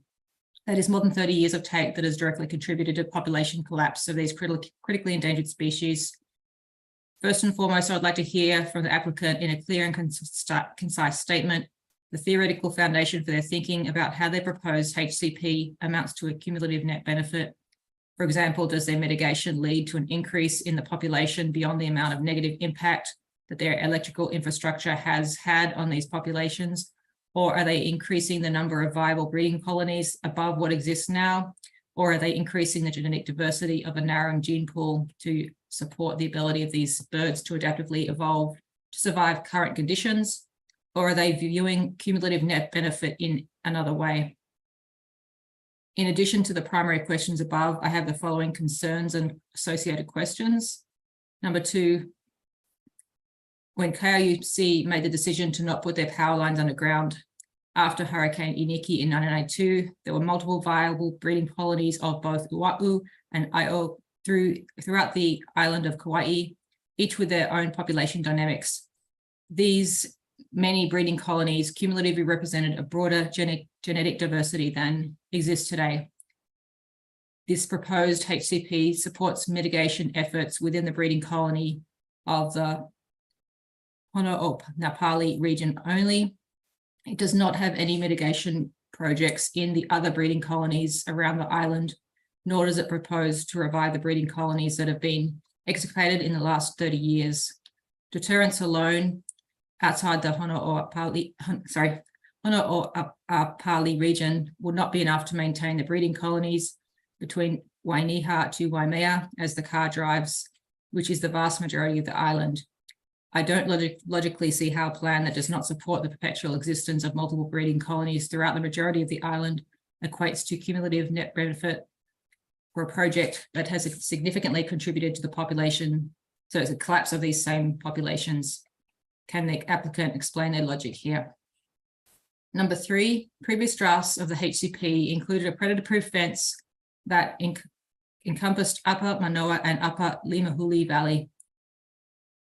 They would have amounted to significant benefit for Ua'u and Aio, but the current HCP now only calls for a much smaller predator-proof fence in Upper Limahuli only, with Upper Manoa no longer included. It is questionable whether or not this smaller exclosure will have a significant benefit to either species. I don't see how this version of the HCP has accounted for the benefit that was lost when they changed it from an exclosure fence that protected several hundred acres to one that protects only a few acres. Can the applicant please explain the accounting here? Number 4, we have a saying in science regarding mathematical modeling: all models are wrong, some models are useful. In the case of this HCP, I'm not confident that the model it is based on is even useful. My main issue with the HCP's model is that while the consultants seem to have found a way to make the numbers work and present well on paper, the model itself is divorced from biological reality.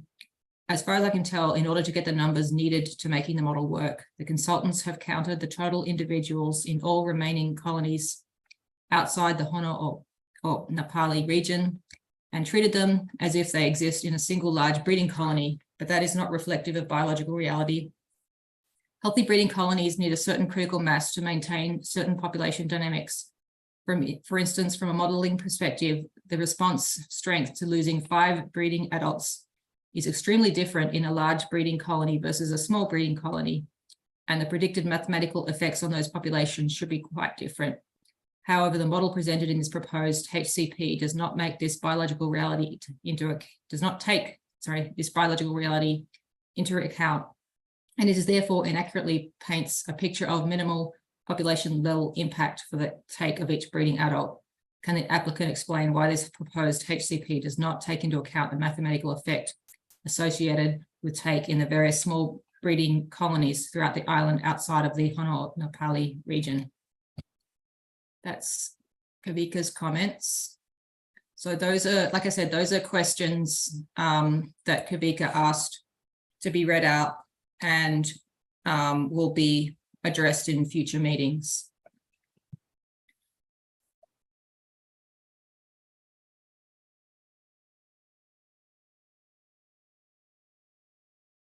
Next, I'd like to ask if anyone in the committee currently has any outstanding comments on what has been presented by KRUC or what they've read in the document so far.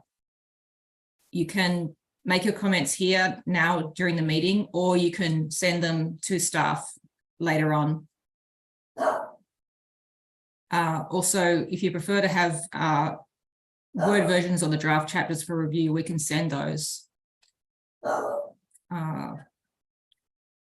Just want to pause there and see if there's any comments from the committee. Well, this is Loyal. You know, I sent you in some kind of initial comments back in February. Do I need to resubmit those to you? These and Kate, can you confirm that these part of the documents that you sent out? Wait, Yeah, Loyal, yours were sent to the committee and the applicant and are posted on our draft HCP website along with all of the written comments that were received, including the ones that Kavika sent last night. Okay, so I don't need to reiterate all of those today, No. right? No. Okay, thank you. But if you have them in front of you, they could be useful because after we ask if there are any specific questions or comments that the committee has, we wanted to ask the committee to help identify what agenda topics they would specifically want to see in the upcoming KIUC meeting so that the committee gets a chance to sort of focus in those meetings on the subjects they want to discuss further. Okay, thank you. I do have them in front of me. Sorry, there's a barking dog outside my window, it's distracting me.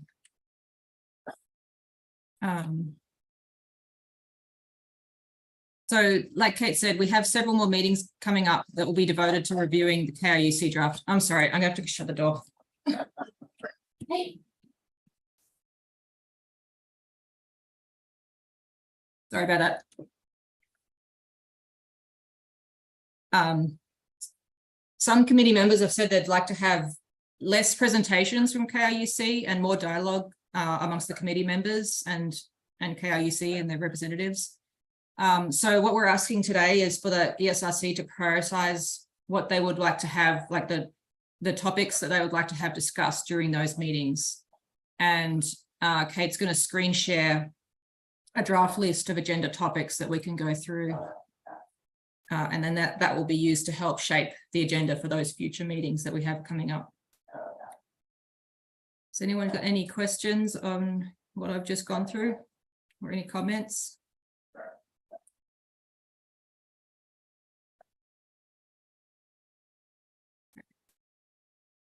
Thank you. Thanks, Kate. So we have a list already. This came from either written comments or comments from prior meetings, I believe. I don't know. Kate, do you want me to read through these or how do you want us to Sure. do? Some of these came from KIUC, and I know that we have KIUC on the call more than I expected, so that could be really helpful. Because it might be good for some of the KIUC people who had already had a pretty strong layout of what they wanted to cover in the next few meetings. Might be good to have them kind of review what they thought we still needed to deep dive into, and then we can get the committee's feedback on whether they want to add to that list or rework the order or anything. One thing I would want to add is that there were a lot of questions that the committee had both in the meetings and outside the meetings that were specific for Andre and Mark. So it'd be good to have almost a couple hours probably of just sort of back and forth conversation with Andre and Mark about all the, just so that we can have a chance to pose a lot of those questions to them and have a good discussion about it.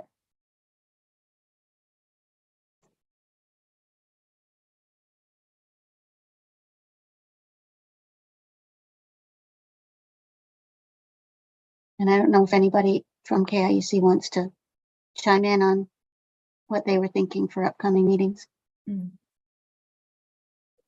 No. Hi, sorry. This is Dawn Huff for KIUC. No, Kate, we had understood the purpose for today's meeting was really to collect comments and topics from the ESRC that they wanted to follow up on. So we're here to listen. We're happy to work with agenda items as directed by the ESRC, because our goal is to make sure that we address outstanding questions, comments, and the need for dialogue. So we're just looking for guidance today. Okay.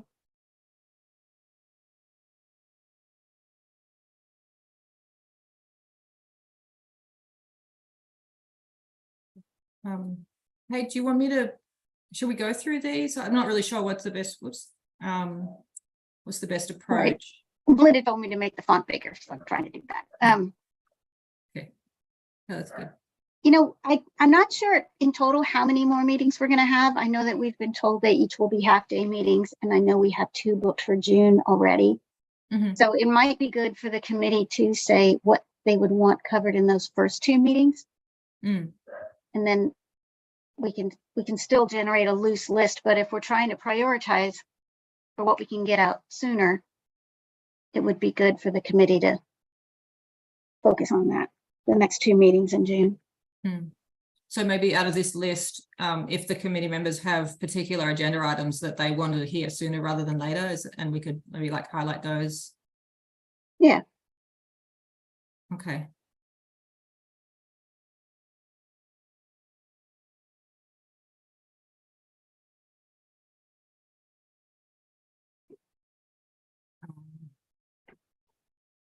Does anyone have any thoughts, or do you, yeah, sorry, this is a sort of a new format. Do you want us to go through these? And then we can talk about whether they're like high priority or low priority for the next agenda. Yeah, is Michelle Bogardus back?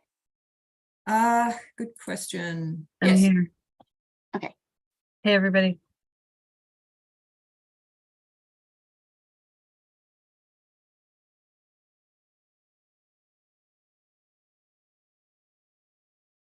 Lainey, you were proposing identifying which things that we want to try and cover in future meetings. Yeah, well, I think the aim is to cover all of them, but which ones are more like higher priority, given that the next 2 meetings are coming up in June, and those will just be half-day meetings. Okay. And then yeah, if there's any, these are just like Kate said, these came from prior meetings and from KIUC. And so if there's any additional topics that are not covered here, we want to get them on this list, or you can send them to Kate later on by email. That's fine too. Okay.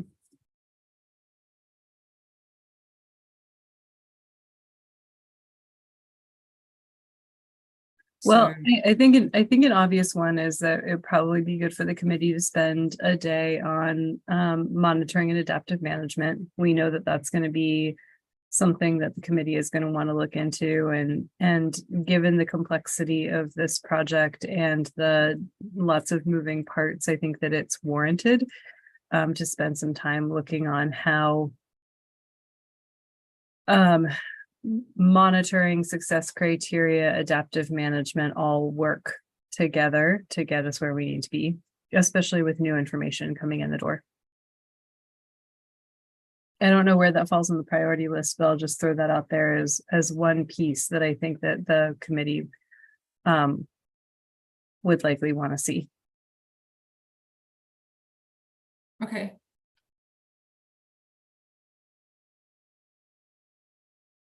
So maybe Kate, we can make a note on that, like have a full day on that topic.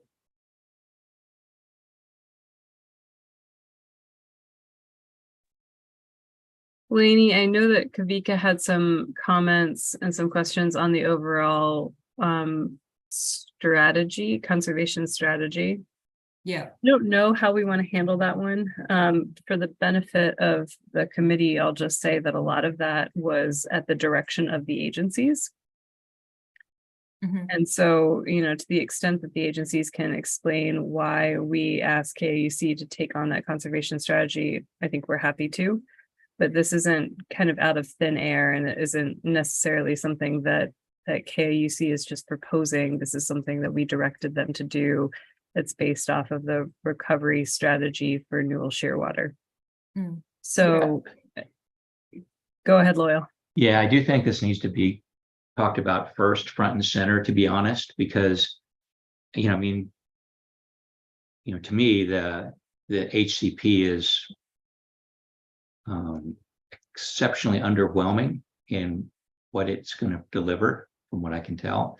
And the overall strategy and aspects of that would be good to go over.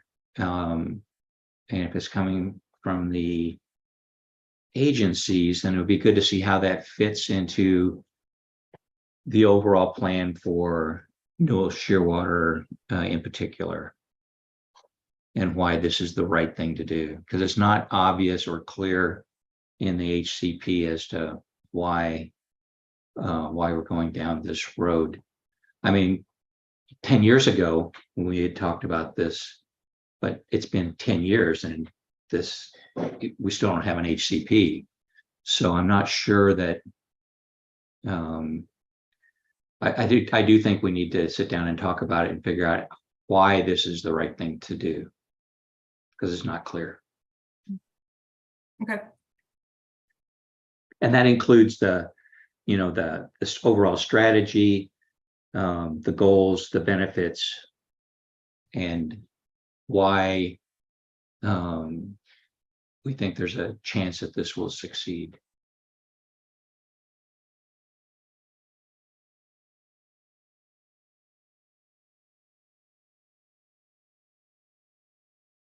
Did you get that, Kate? Trying to figure out how to word it, but Yeah. I'll wordsmith it and then we can tweak it later. Okay.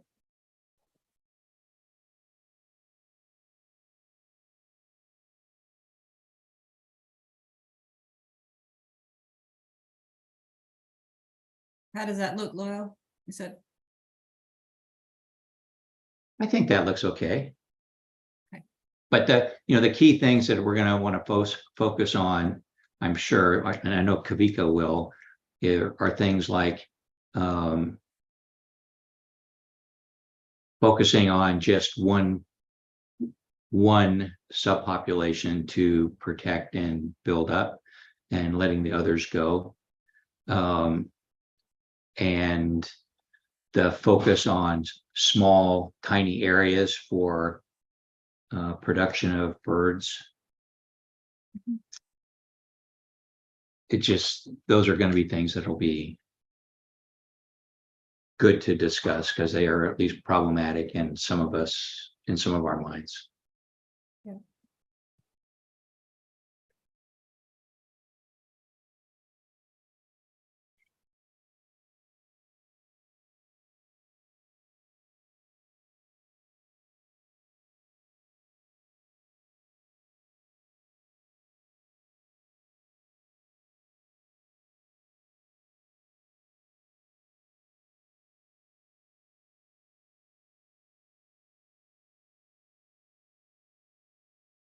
And with that is the 50-year aspect of it. Can you expand on that statement? Sure. It's a long HCP. It's 50 years. The actual break-even point, if you want to call it that, for reversing declines doesn't appear for a long time. And why should we do it that way? Why not do something that gets you benefits quicker? And it gets into some aspects of the adaptive management aspect that Michelle brought up earlier, but why 50 years? Particularly since we've already been kind of playing around with this HCP for 20 years.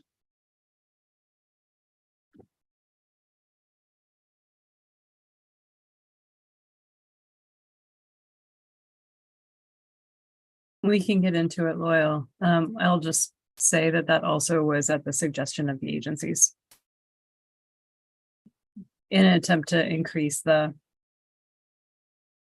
time period by which protection for those sites was going to occur, and recognizing the limitations on getting benefits back quickly because of the life history of the species.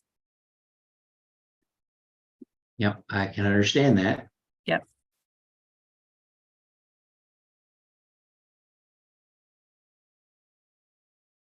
I don't see that one added yet. Hey.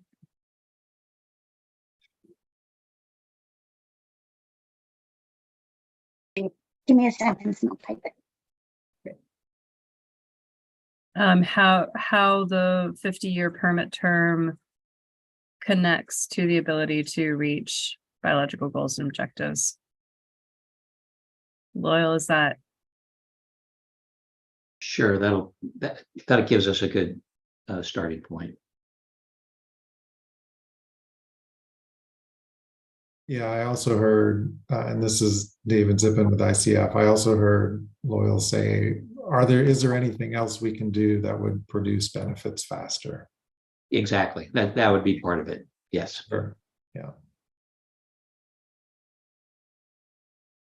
Something we would love to be able to do. So we'll be interested in that discussion.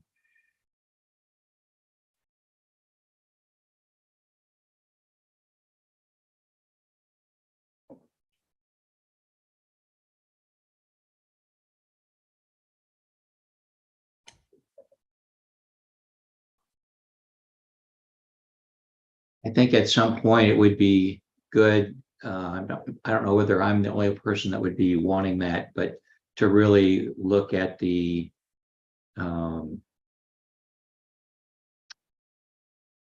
actual year-by-year projections on what is expected to happen with respect to take and benefits. So the loss of birds versus the production of birds. And this maybe ties into the adaptive management stuff that Michelle was talking about earlier, and then how you're going to have more trigger points than there currently are to make sure that we can get back on track if we're not meeting those objectives. Because right now it seems like there's so few trigger points, and the trigger points are all aimed at things way down the line, that we could be 20 years down and not really know for sure that this is going to be successful.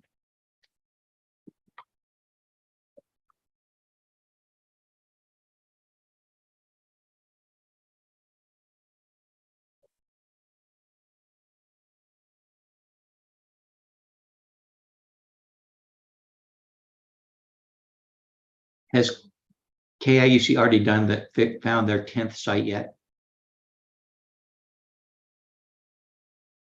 No, this is Dawn Huff again. We have not found the 10th site. We just started exploratory surveys. So the birds, they have fully returned now to the island, and exploratory surveys started at the 1st of May.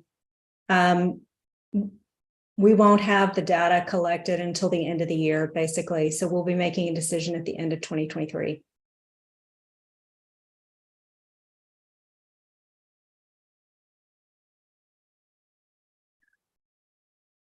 Yeah, this may be picky, but an outsider looking in, I would have thought that would have been figured out years ago, but I don't know.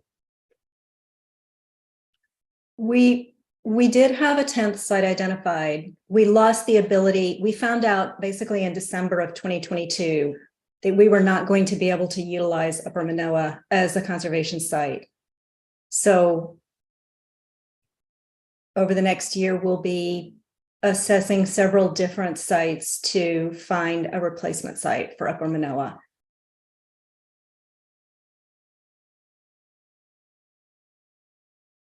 Okay, thank you. I do think at some point we need to really talk about two things. They still don't have to be in the first meeting for sure, but the incorporation of new lights and power lines. You need to explain why that isn't subject to agency approval or pre-approval before doing those. I don't really understand that. And I think that the HCP document needs to do a little bit more talking about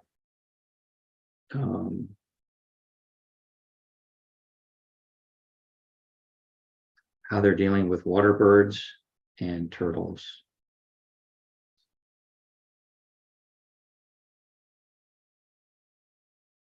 Well, can you expand on that one a little bit more? Are you talking about justification, or are you talking about avoidance and minimization measures? More the latter. I mean, it was just kind of not very much detail on those two species in my mind when I looked through it. And I didn't really understand how they were, when there was talk, for example, like offsets via the SOS rehab.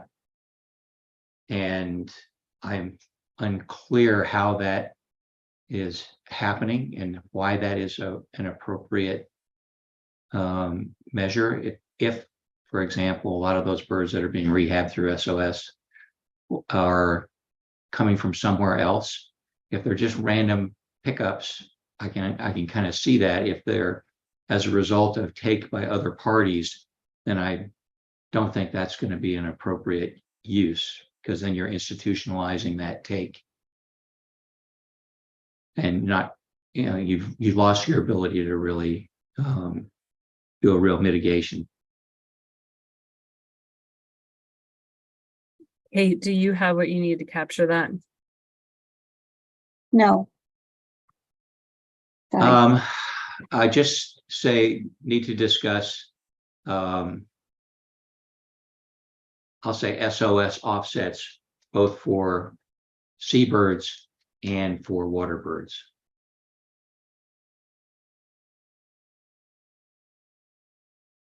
That wasn't our Because list. see, some of that's going to be, you know, for example, well, yeah, that's all I can say on that.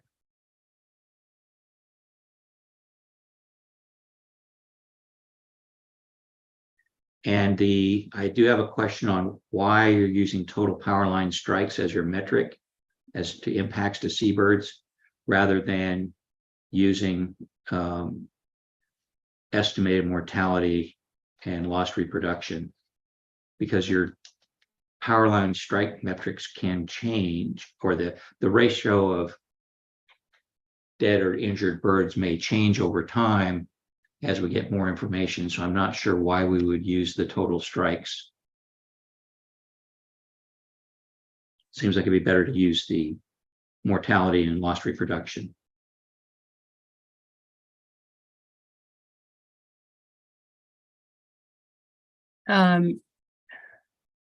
Sorry, I wasn't sure if I was on mute or not. Yeah, I mean, we can dig into some of these. Well, some of that is just, it can't be directly measured, right?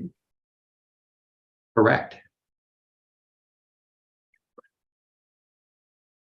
So it's a proportion or a metric that's tied to the strikes. Correct.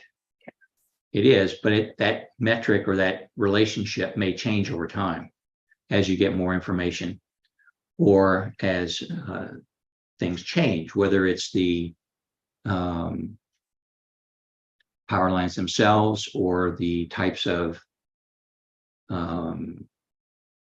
avoidance mechanisms you use or something along that lines. So you could have changes to that would result in changes or differences in how many birds are being injured, killed.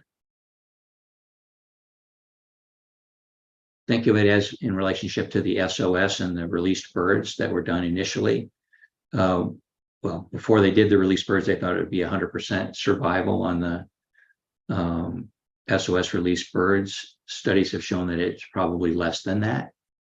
So as you get more definition and more information on it, then your estimates of take change.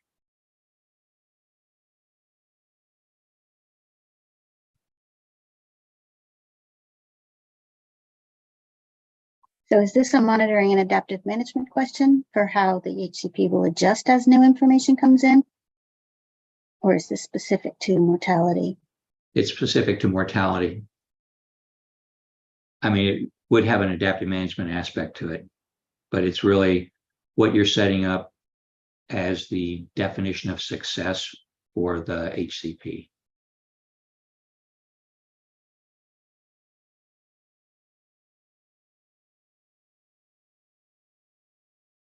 I think those are my main ones.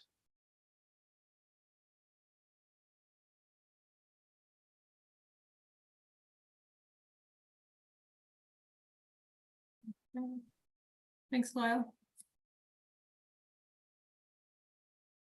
Are there any other suggestions from the committee?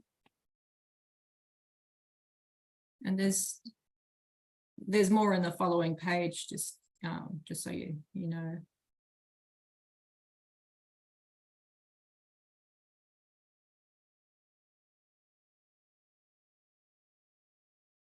I have one, if we can get an overview of the joint conservation strategy from Fish and Wildlife Service.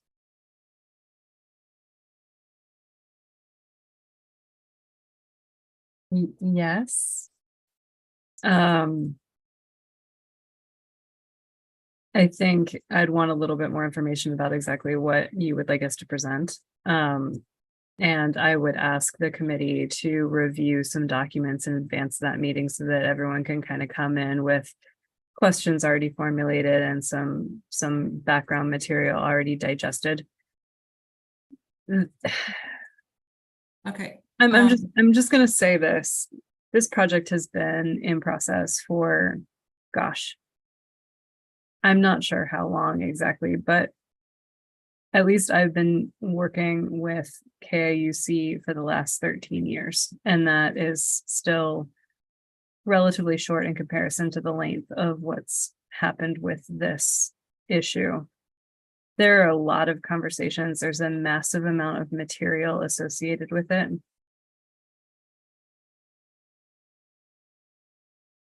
I'm happy to present the JCS, but the JCS refers to the joint conservation strategy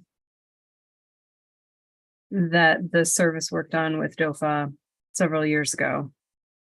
It represents the Fish and Wildlife Service's benchmark for how they're evaluating issuance criteria for this project and the current status of the species. It also is informed by the NESH strategy that I think was put out in 2016. And I'm not going to get into the details of all of that, but this is a massive amount of work and a lot of detail. There's a lot of different people that have touched this, and there's a lot of different publications associated with it. I'm happy to present it to ESRC, but I also want to caution everyone that I'm going to need the committee to actually read some of these things if they want to engage in it, and to recognize that there's a lot of history here that simply can't be put in front of the committee. Otherwise, we would be here for the next couple months. But I don't know how to say it other than that. If anyone has any questions for me, I'm happy to answer them. And like I said, I'm happy to present the JCS, but please just be aware that it's going to be a small window into the amount of work that has gone into it. Okay.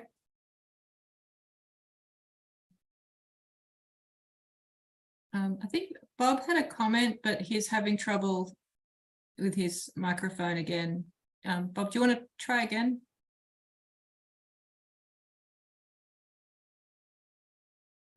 Sorry, we can't hear you. If you want to type it in, if it's, yeah, I know. If you can type it into the chat, I can read it out for you. Sorry about that.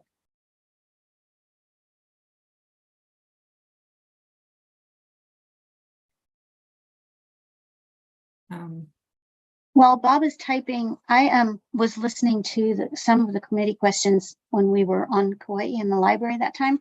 And there were two that I was thinking we could add to a future agenda for Mark to talk more about. I think it would be Mark. One was he's been collecting carcasses from line collision birds for a decade, I think, at this point, and has a lot of carcasses to choose from and a lot of information. And we wanted him to tell us what his data shows for the adult to subadult ratio, because in that meeting that we had on Kauai, he and Andre did not have a lot of confidence in the 1998 Cooper and Day paper that was being used. It only had 14 birds in the sample size, and they were taken in all multiple seasons, I think, and not just the breeding season. So that was one thing that I was hoping Mark could talk to more. But the other was a question that Bob had during that meeting about the observation data, and wanting to know, he said, Mark confirmed that birds fly at different speeds, obviously based on habitat. So the mountain regions, they might fly in a different speed than low elevations. And did that affect the mortality and injury outcome? And then was that incorporated into the model, so that were birds more likely to be killed or injured if they hit a wire in one location than another based on how they might be flying?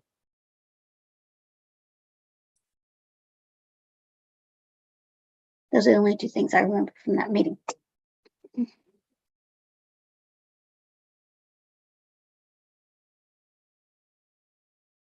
Right.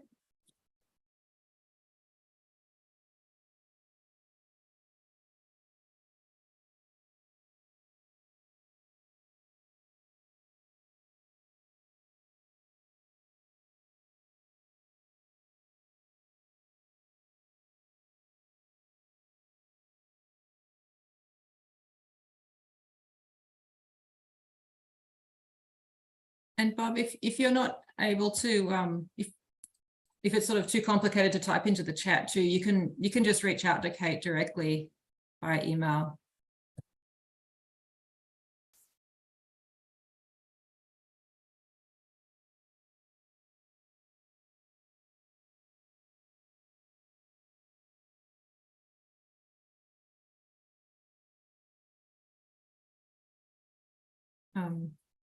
Kate, do we want to try and identify some of these as priority? I'm not quite sure how to do that, but I think it would be helpful to see what, because there is going to be an almost 2-month lag between the meetings we're going to have in June and then subsequent meetings in August. So if there are specific topics that the ESRC feels they want more information on before they can provide a more detailed review, we should focus on those topics for the June meetings. And then Bob wrote in the chat that ESRC probably needs to be more specific about what we're asking for WRT, the uncertainty and assumptions bullet. That's down the bottom. I think that some of that was alluded to in Kavika's comments as well, so we could draw from that, but yeah, maybe that's something. I'm not sure whether he meant discuss that now or maybe discuss that in a future agenda item. I think that one would be a really good one to have in the June meeting, because there was a lot of committee feedback on the assumptions and not understanding what they were based on. And we could go into some of those in a meeting, but also could maybe alleviate some concern with more discussion of how the HCP would adjust. So if the model is built on assumptions that are built on limited data, then as more data comes available, if KIUC can explain their plan for reevaluating periodically, that might be a good thing to tell the ESRC about. Okay, do you want to highlight that one then? And I just figured out what WRT stands for with regards to, sorry.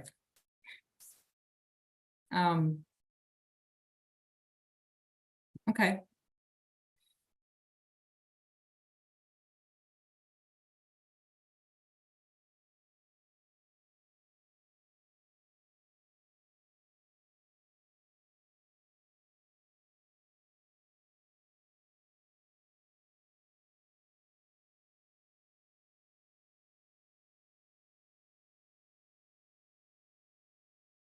I don't know if that captures it. I'm winging it. You want to merge that one with the other bullet point, or are they two separate bullet points? They're kind of the same. I mean, one is specifically mortality and loss of reproduction, but this is really how the HCP itself will allow for the flexibility to incorporate new information. But I think that's something we can ask KIUC to speak to. Okay. In one of the June meetings. Okay.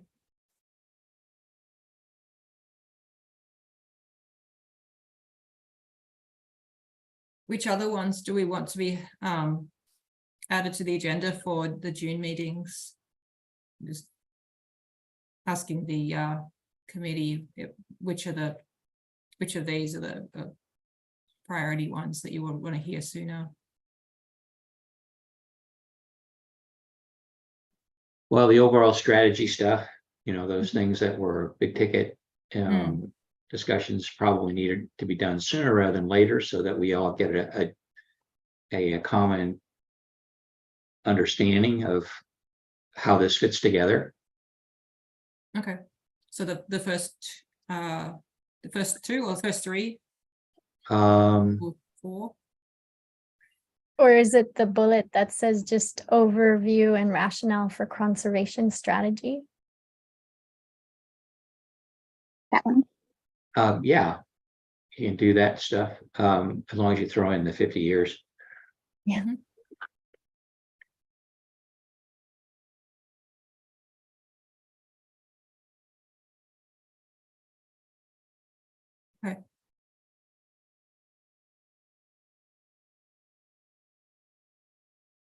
Something that came up a lot in the written comments that I think KIC was planning on going further into also was the size of the larger management sites and then the size of the social attraction sites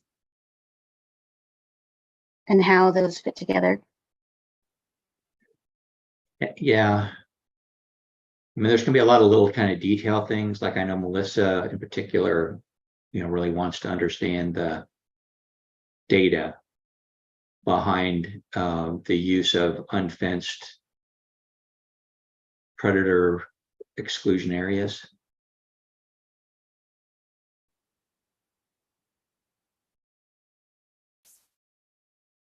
And yeah, that was one of your comments too, Royal, I think, specifically with regard to yeah, ungulates. sure How was.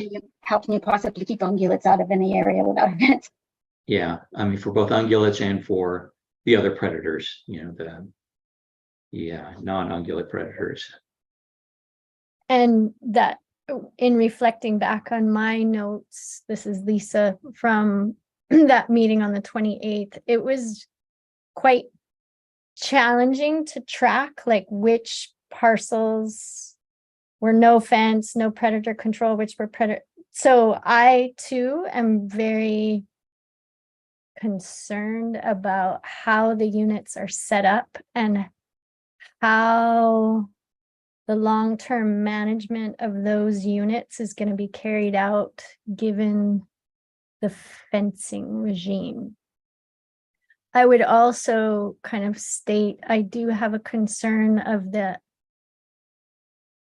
given the 50 years of ensuring that if this is implemented on state land, that state lands don't say have a transition in priority of management and how those management guarantees are embedded in this. And I say that because there's been a long history of challenge with conservation units on Kauai.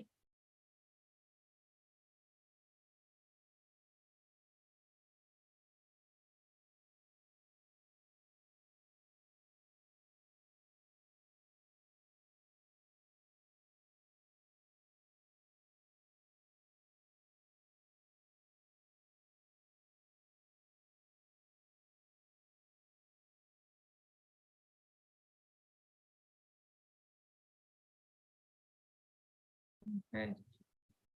What else?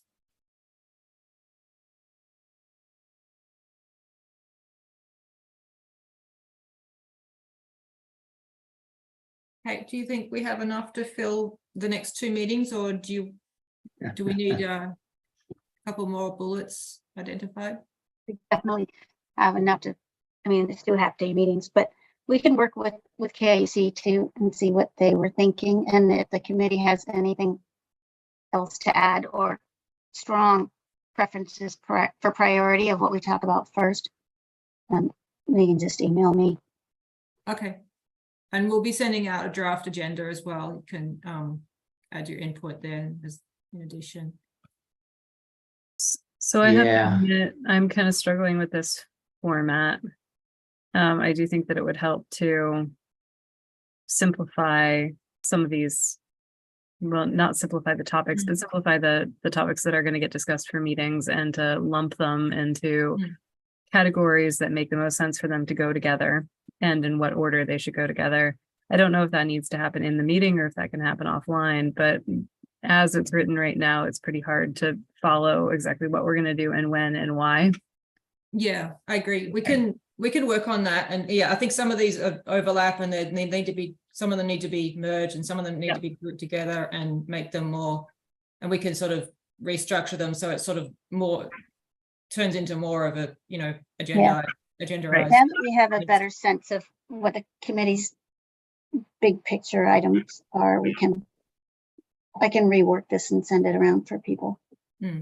I would also ask that for anything that either the agencies or KAC is going to need to prepare for the June meetings, that be clearly defined probably within the next week or 2. Otherwise, it's going to be really hard to pull that information together in a discernible way in time for the June meetings. Yeah. One question for KIUC, since they're on the line, is everybody available for the June meeting? Are there any specific people we should hold off on questions for? No, we've confirmed with you that everyone is available for June 22nd and 23rd. Because we don't have a specific time, I've asked everybody to hold from 8 a.m. to 2 p.m. So I do need, if that time is incorrect, I do need within the next day or so to know what the actual times would be. But right now, everyone's holding June 22nd through 23rd, 8 to 2 p.m. Okay. We usually start at 9, so that's a pretty safe assumption. And the ending is, I think 2 is a safe assumption. We can make it into 2. Kate, if I can make a suggestion, before you send this around again to the whole group, could we perhaps work together to group topics? Sure. Come up with a proposal for those 2 days. You can certainly send this list unedited around later, but it just be, I think we could come up with a pretty good proposal for what is feasible over those 2 days, because these are plenty of topics to get through. Yeah, definitely.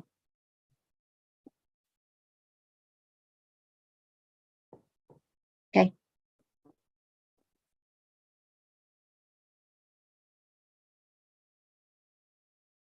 Also, if I could request, I have not received a copy of the comments you read from Kavika, Lainey. So if we could get a copy of that in writing, that would be great. I did take notes, but it would be great to see the original. Yeah, no worries. We just got them yesterday, so yeah. Last night. But we did post them already on our draft HCP website. So the draft KIUC is HCP is posted, and then all of the comments that we received are under there. And I'll just send you a link to that. That way you'll have everything. I can get to the website. If that's how you'd like us to get the comments, we can do that. No problem.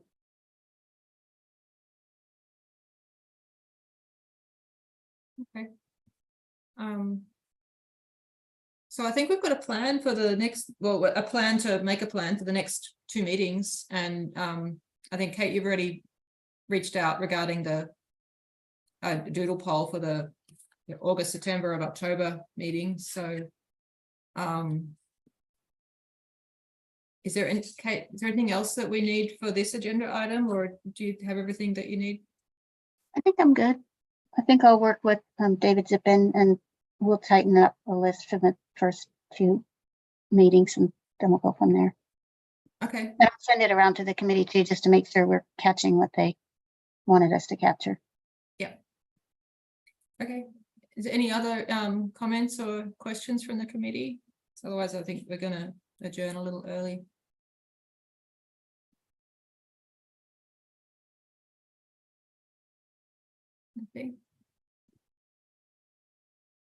Okay. Assuming is there no comments from the public? No comments from the public or questions. Great, thank you, Nina. Okay, so we've wrapped up. Sir, I do actually have one question, and that is, it doesn't pertain to this, but it pertains to a discussion we had last time with Linda on meeting with potential applicants. So we did have I did have a meeting with folks on the Kahuku mitigation for bats. So at some point I need to be able to come back and try to touch bases with the ESRC on that. Okay, would you like an agenda item? Yes, whenever it's convenient. I mean, it's not as important as getting time for the KIUC HCP, but at some point that needs to be scheduled, if I remember correctly, from what we discussed with Linda last time. Okay. And Dofa was in the same meeting, so it wasn't just me.